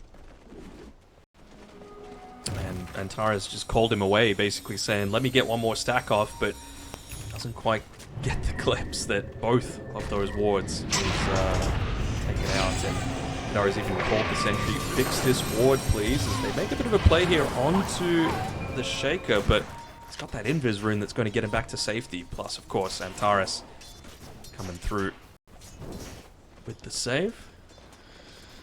Yeah, a little bit of divine favor as well, and this should probably mean that he goes back and echoes, right? It's always so satisfying. Ooh! Oh! A bit too close. I love how he popped everything he had, you know, like in that moment when he got attacked. Yeah, fairy fire. Ooh. Ooh. Just far enough away. That'll actually be in range to be able to clear out both sentries. And Taurus hasn't cleared the one covering the hard camp yet. Coin for me. It's a sneaky ward, right? Like, it's kind of hard to see it unless you really go there. Beastmaster? We'll see flies. Should be fine.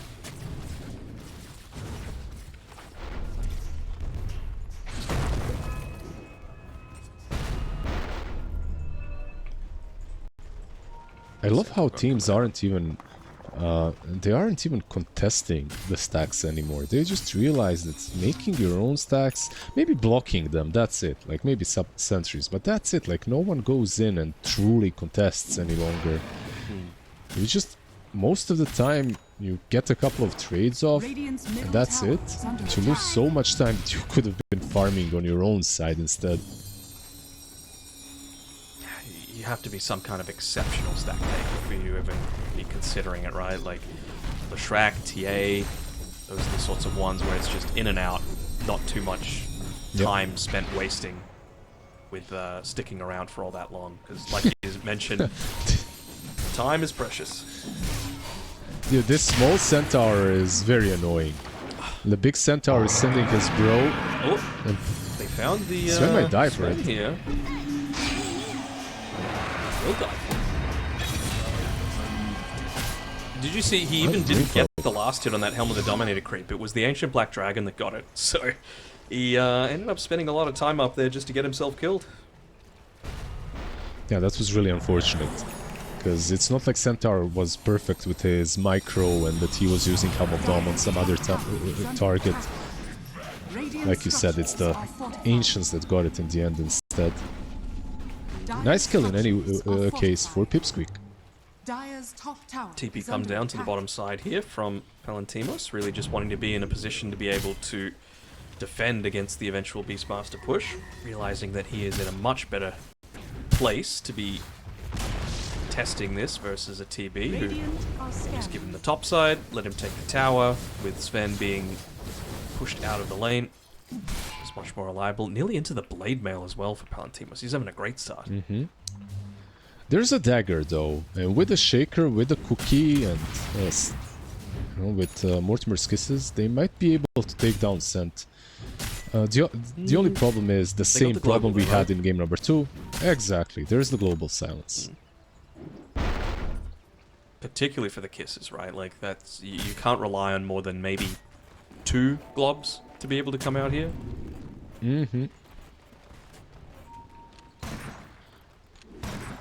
Well, it depends. If the silencer is played like in game number 2, maybe the full set of 5? kisses will fly through. Yeah. Yeah. There was some delay happening for sure. They could kill Puck though, like he dies fast enough, I feel like, if they combo it up with an extra hero. Sure.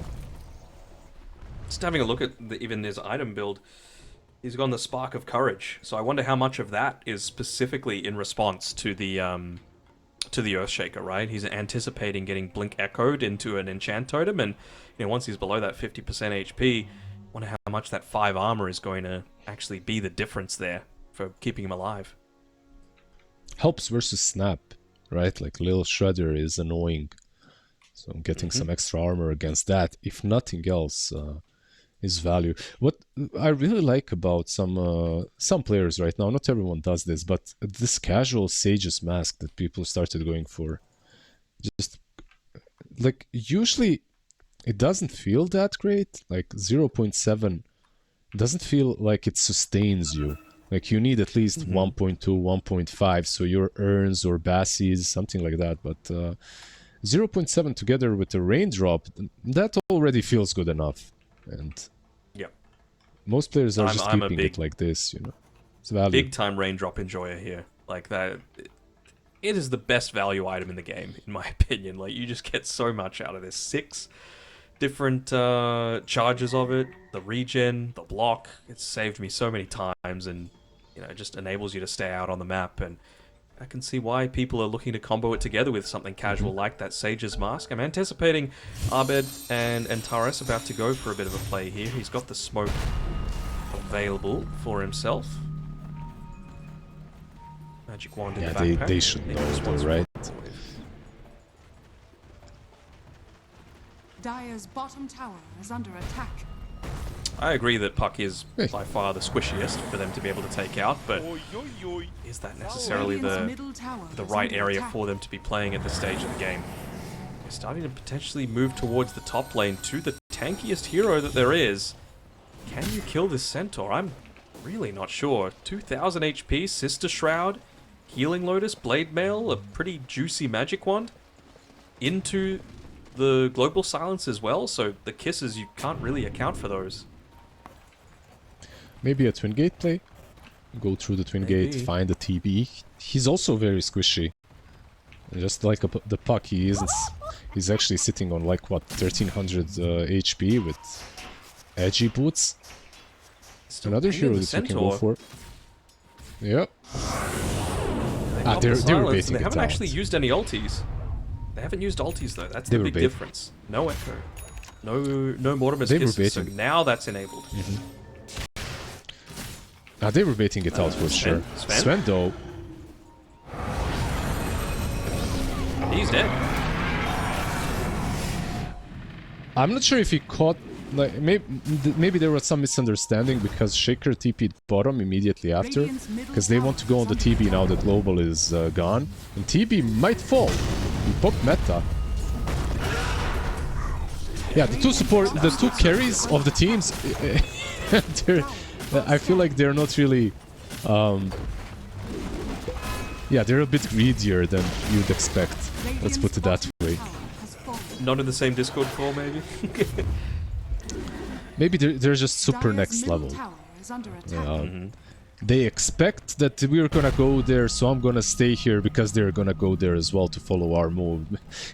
Maybe something like that's happening, but in any case... Keep an eye on this mid lane.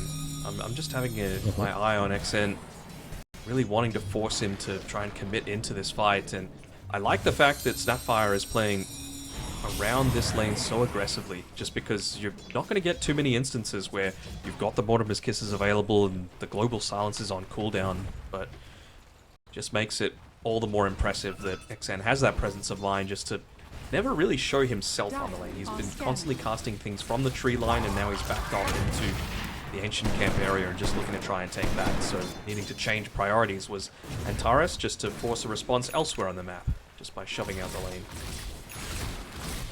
Yeah, he's farming quite a lot on Puck. Do you like that though? Like, do you think that maybe Turblade died because of that kind of a play? Or is he just fine pushing out with illusions? Too far forward.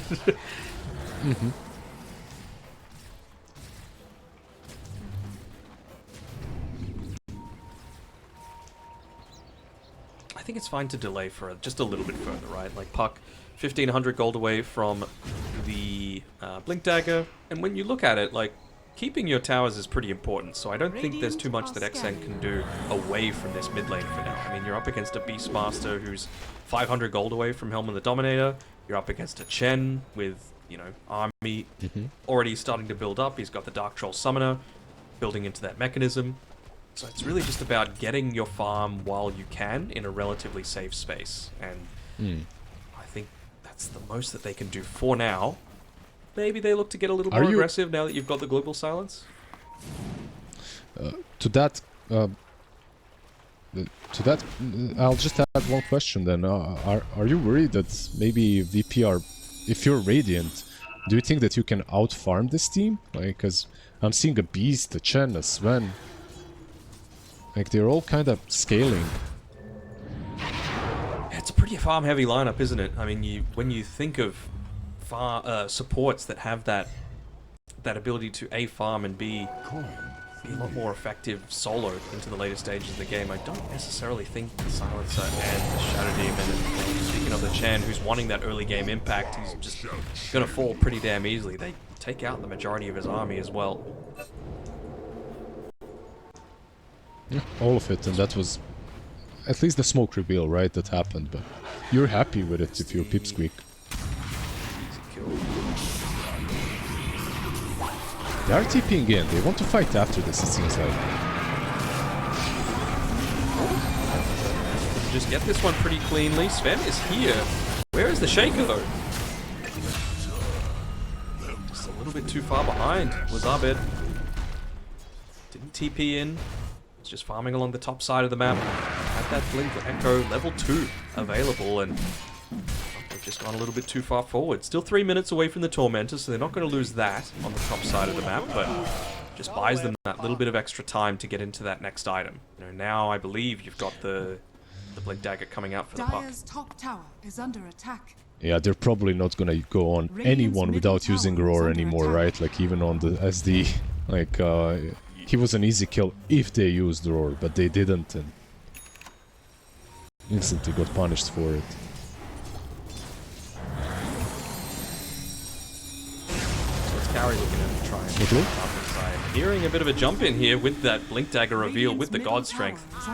Just wiping Carry off the map, and they should be able to transition this into another objective. Maybe even starting to move a little bit more down towards the bottom side with Shaker still hanging around. Radiant's middle tower has fallen. Signet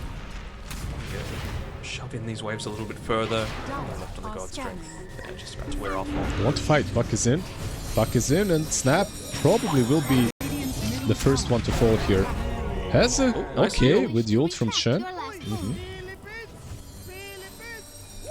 They don't get the kill in the end. Pretty nice save. Fairy Fire as well from Snap, saving her life.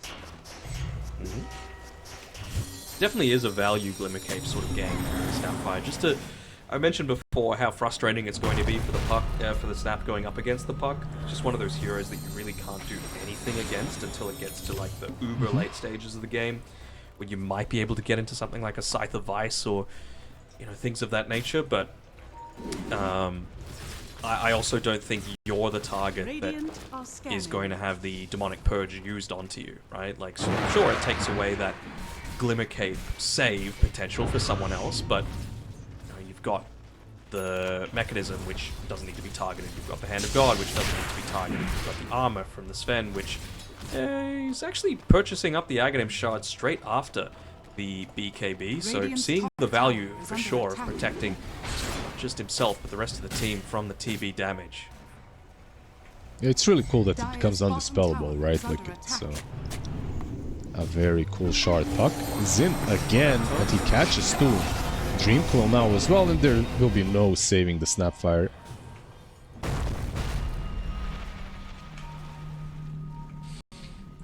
I'm just a little worried once again. I mean, Abed, he's dropped off a little bit in farm. He has used maybe 2 Echo Slams so far this game, and just looking to farm into that Kaya, it seems, but it certainly feels like he could be getting a little bit more active, particularly around his Chen. You know, with that mechanism available, Morty's Kisses available, God Strength available. You don't necessarily need the BKB to make a lot of these pickoffs happen. I just need to see perhaps a little bit more playing around this top side, particularly now that it's right on the 20-minute mark, and it should be a pretty quick and easy tormentor for them. Can they contest this after? Let's see, they're kind of wrapping behind them. But TB might show here. He's smoked up for now. Still 10 seconds left on the Dream Coil. Puck just grabbing the remnants of that smoke as they see everyone trying to retreat onto that high ground. They'll be happy enough just to be able to take out that Helm of the Overlord creep. 250 gold going the way of Exit. Doing a good job of protecting that tier 1 tower. I mean, I've said how important it is keeping control of these ancient camps just because of the farming potential that Virtus.pro have, but and we've seen XN, that's a big area that he himself has kind of restricted himself to, is this ancient stack. Just trying to not he's been reveal farming himself, here not forever. make himself an easy kill. Yeah. I mean, he is not an easy kill by any stretch. I guess I actually take that back. Sven has hit.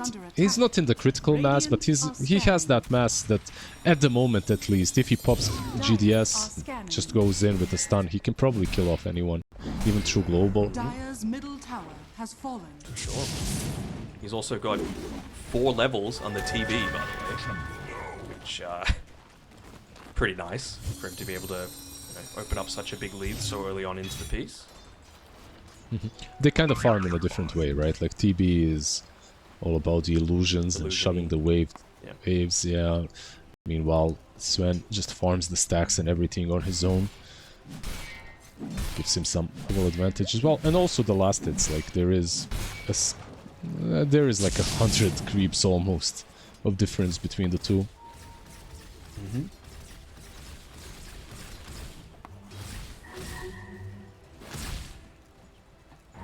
BKB now finished up for the Sven. Feels like a smoke about to break out here from the entire team.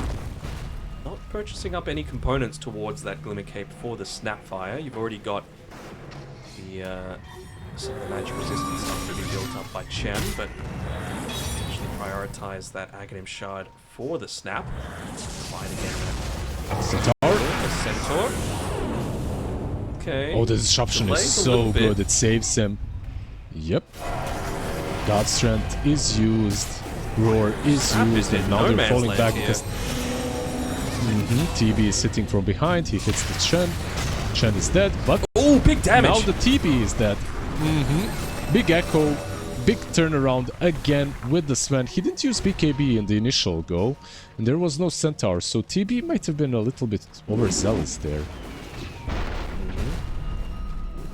Certainly, you know, clumping together with everyone else, you see the value of just having that patience on Antares in particular, just holding that Mortimer's Kisses until the very last second. Just gets completely blown up on the TB. Basically all magic smoking damage up. being thrown his way. They want to contest this. Maybe they can. There's no Centaur's BKB. pretty weak.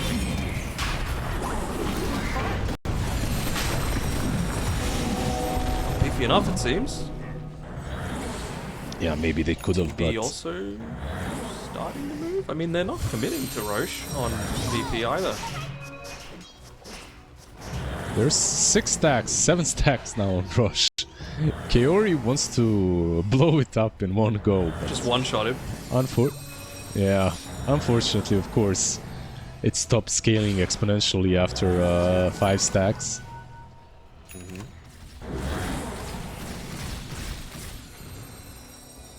He's just gonna weaken the Rush for Beast. It at the very end, though. Radiant are That's a possible play as well, yeah. Got strength being popped. It's got vision, Let's but see. it's got their own vision. Nah, it's not nearly enough damage. to the dark. Pretty value one to pick up, and quite an even game up to this point. I mean, the Sven is certainly on an island at the top of the net worth here. And they're bringing up the rear on his Earthshaker in terms of the cores, but pretty even other than that across the board. And I think XN is really starting to realize how difficult of a time they're still going to have killing him in general. So he's like, you know what, I'm going to itemize a little bit more selfishly for myself. Going straight into that Aghanim Scepter, getting hit by the Dream Coil AoE damage. I mean, he's already got a Parasma, so why wouldn't you look to try and maximize that as much as possible? Beast, very deep and very dead. Yep, absolutely. I feel like this is a good choice from the puck. It's not only that he's itemizing selfishly, it's just the fact that they don't really have a lot of ways of killing him. Unless some great echo is used on top with a fissure. It's an easy puck game. And I feel like when the puck game is easy, just go for what's the best. The ultimate scaling. Parasma, Aghanim, sometimes Mjolnir. It just all feels so nice. Nice little pick off there. He's just playing with them. Oh, that's a nice little save as well. So even if you are looking to try and use everything onto the one unit, all it takes is a blink in plus SD. workhorse as see ya, Kaori. Well, it was nice knowing it. Radiant's top tower is under attack. Radiant's top tower has fallen. Radiant's Yeah, at the bottom moment it tower feels does like feel like VP are... It could go both ways, couldn't it? Like, it's just Yeah. the initiation. is under attack. Yeah, absolutely. A bit easier, of course, if you're blowing people up in 2 hits, if you're a Sven. At the same time, there is global to cover for any follow-up. I guess if you're Pipsqueak right now, you're much happier with taking this game further, right? Like into the depths of Aghanim's Radiant's puck top tower is with under attack. Parasma, with another item on top of all of that. Level And 25. then actually taking like the all fights these right sorts of now. Yep, things. level 25. Just continuously scaling, but again, like, this is where, Dire's with bottom the tower Snapfire, is like, under he's attack. starting to purchase up an Aeon Disc now, which, Dire's I get it, bottom tower has but fallen. I'm also... I really wish he would have gone towards something that was actually going to address this puck directly, you know, like, Chen's going to build auras, the Beastmaster, you're going to roar, I guess, the puck if you can, but you've got global, and you've got the disruption to be able to save after the fact. Radiant's top tower is under attack. I think he can get Hex. Like, if Snap isn't, maybe Beast can do it. It's not out of this world to see a Beast with a Hex, so it won't be that bad. He can either itemize like that for a catch into the puck, or a bit more selflessly with some more utility SD. Radiant's middle tower is under attack.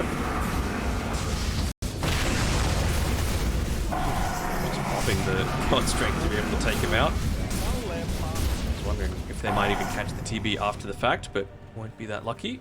We'll get a D-ward off though from Antares. They made a mistake I think it would have to be that next item though, wouldn't it, Liz, in order for you to really get the value out of that Scythe of Ice, I think, because Puck is really going to become an issue, even more so than she already is, right? She's been participating in 7 out of the 8 kills so far, 3rd on net worth, level 18, so certainly not lacking in terms of the farming and scaling potential, and only 1 item away from that Aghanim Radiant's Scepter bottom already. tower is under attack. Yeah, absolutely. Radiant structures are fortified. They might... Never mind. I was thinking maybe a fissure catch on top, but it's just not gonna happen. Yeah, I think so too. I think Hex on Beastmaster as next item would be probably the best idea for them. Because that's the hero that is giving you most headaches at the moment.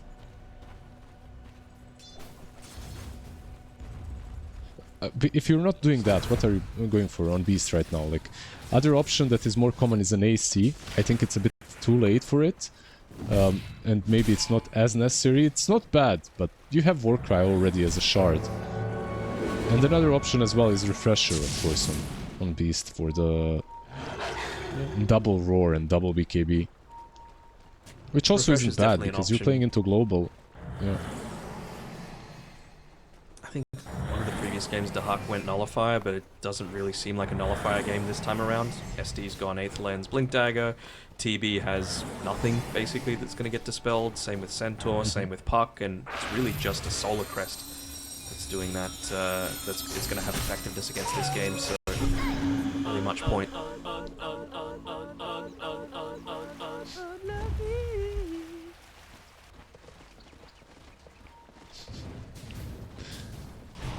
Oh, the smoke is broken by a hidden beast. Unlucky smoke by SD and Scent. A very slow game. I really feel that Silencer is the main reason why we are getting these slow games. Like, if you eliminate this hero from the game, and suddenly every smoke is just being used on cooldown. You can get all these pickups. Terrorblade on top lane. Even if you catch him here, the global is there. Never mind, it's the Silencer. Well, they found the Silencer. Kill him instead. Just want to pop the BKB, not necessary. You want to get the Sven. There's a blink on Shadow Demon. Not really.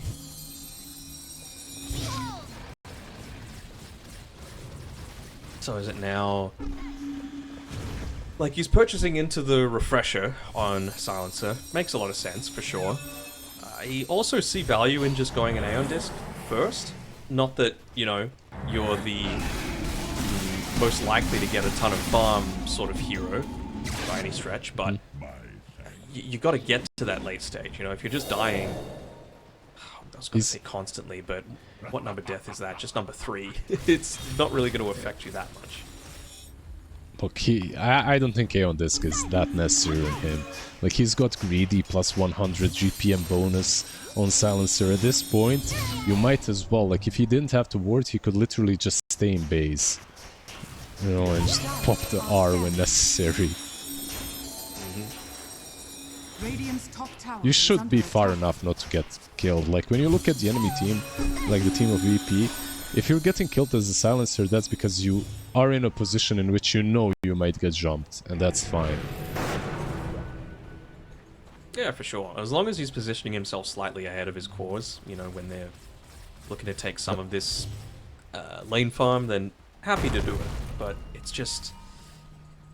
It does enable them so much. The big thing for mine is, though, like, outside of the Beastmaster and I guess the Kisses, is there really anything that the Global's actually stopping? Like, I think the Echo Slam is still going to be good enough, and you're going to have the BKB afterwards on the Earthshaker as well now. Yeah, absolutely. You're absolutely right. Up to the point when they didn't have BKBs, when they didn't have these items that get rid of global, it was great. Now that they have them, it's absolutely not as much value, which is why he's buying Refresher, right? To use that secondary global after the BKBs are popped.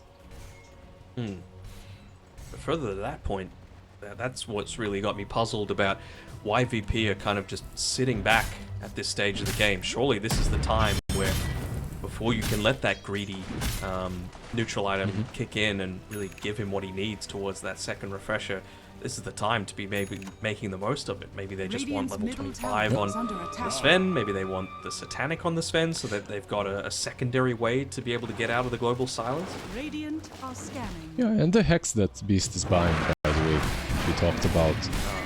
Maybe they're worried of this Puck scenario in which he's just not killed through the fight. You clean everyone else, but he destroys you.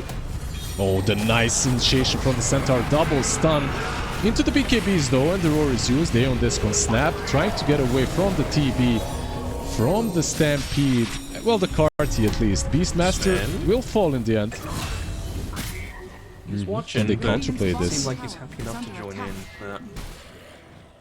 Was a lot used though. Spectating. But for good reason, right? Roshan available right here. They've still got half duration on the Metamorphosis, so gonna give it a good shot. They have DD on Shaker. Yep. Force out the global, but gonna take the bait. Just gives themselves a little bit of vision as well. My gratitude. Did they just force them back with Mortis? No? I think so. I was mentioning before that the Nullifier wasn't going to give them massive value on the Beastmaster, and I'd much rather something like that Scythe of Vice, but wouldn't you know it, Puck is going for the Aeon Disc, so Nullifier now suddenly becomes that much more necessary for them to be able to take out. Well, maybe it's still just like, well, he's used a lot of net worth to not die, so that means he's not dishing out as much on this Puck, so let's just try and focus someone else down and really utilize the Scythe of Ice in that capacity.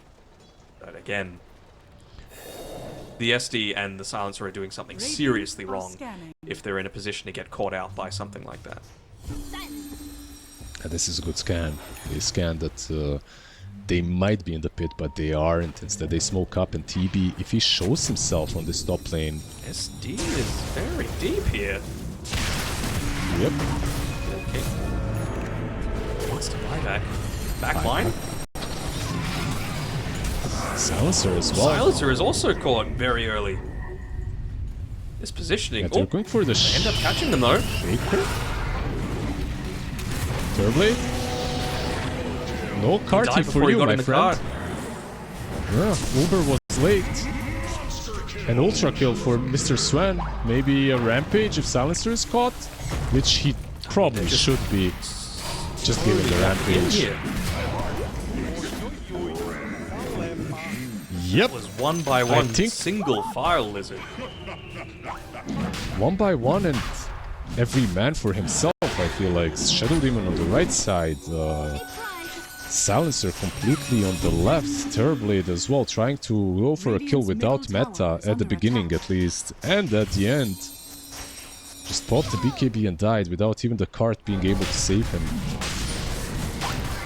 I mean, it's one of those blunders, I guess. Yeah.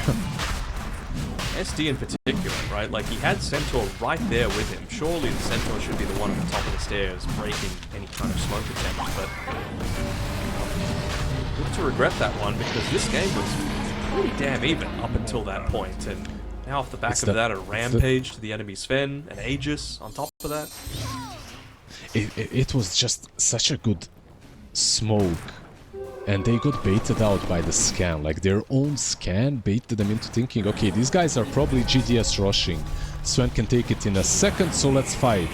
And Shadow Demon was on top of the stairs to try and use the Shadow Poison, which is something that you usually do. If you have Aetherland's Blink on SD, like, you can be there, right? Like, you use the poison to scout rush, but he wasn't aware that they're actually already on top of them with the smoke.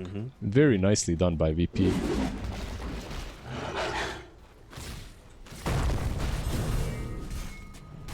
And that was mostly without Echo Slam as well, right? Didn't really see that big impact coming through. Didn't use a lot of things. Like, they just blew them up with the Sven mostly.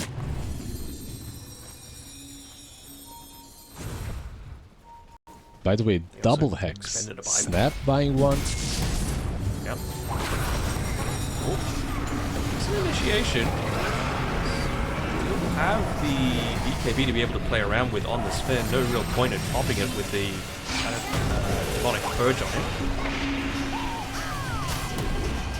Centaur is in as well on the left. He caught Chen, but Chen truly isn't the target. Hand of God. The Echo though. Fissure. Yeah. There it is. It's good. Puck is gone. The buyback instantly after. But you can just bail now, right? Like, you don't have the Echo for about 70 seconds. You don't really have to fight. Very nicely baited out by VP. Yeah.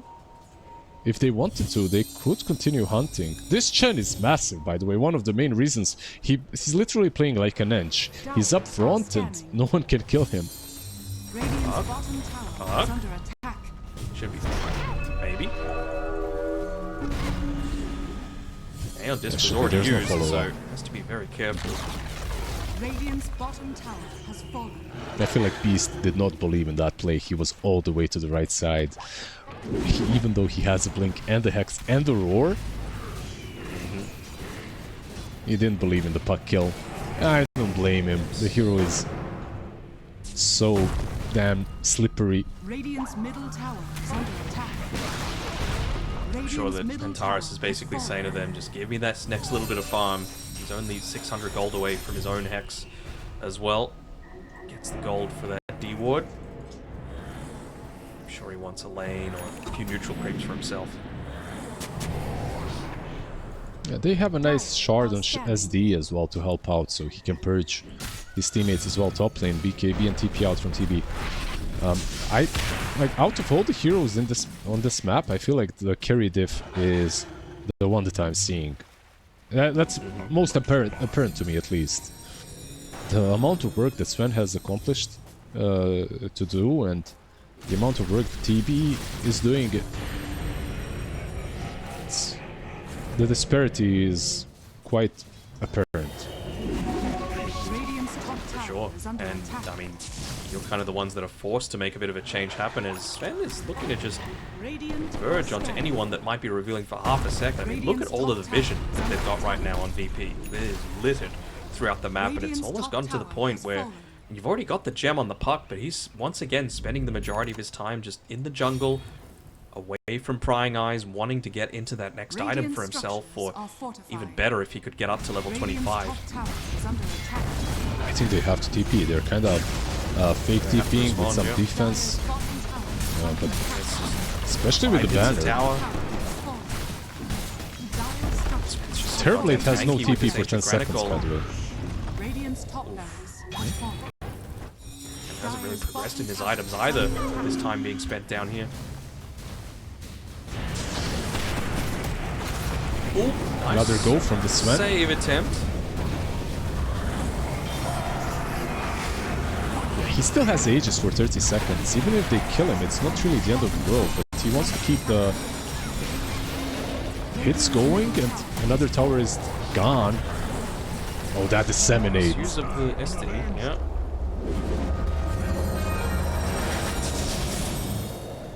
Potentially force them back, but again, they've still got everything available with the exception of the God Strength. There's no real need for them to hang around too much longer. They'll end up securing that Wisdom Shrine for themselves, Beastmaster ending up claiming it. Yeah, at this point, Sven hurts quite hard, even without God's Strength, but they're gonna take it slow, as most teams are at the moment. A refresher is completed on Shaker as well. Daedalus coming soon for the Sven as well. 1400 gold away, as every other component. And they're going to get last torment of the team. Don't think Chen has Chen. so even more ancient creeps.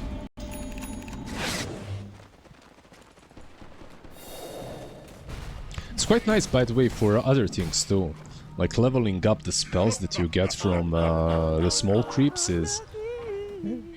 usually you don't think about it too much, but it's not too bad.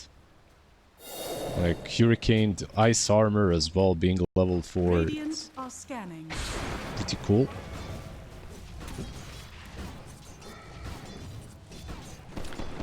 So we've talked about how VP have done a great job. I'm just trying to theory craft how they could potentially come back on the Pipsqueaks here. Is that a Scythe of Vice completed with the Centaur? I mean, that'll help. It'll go a long way towards it.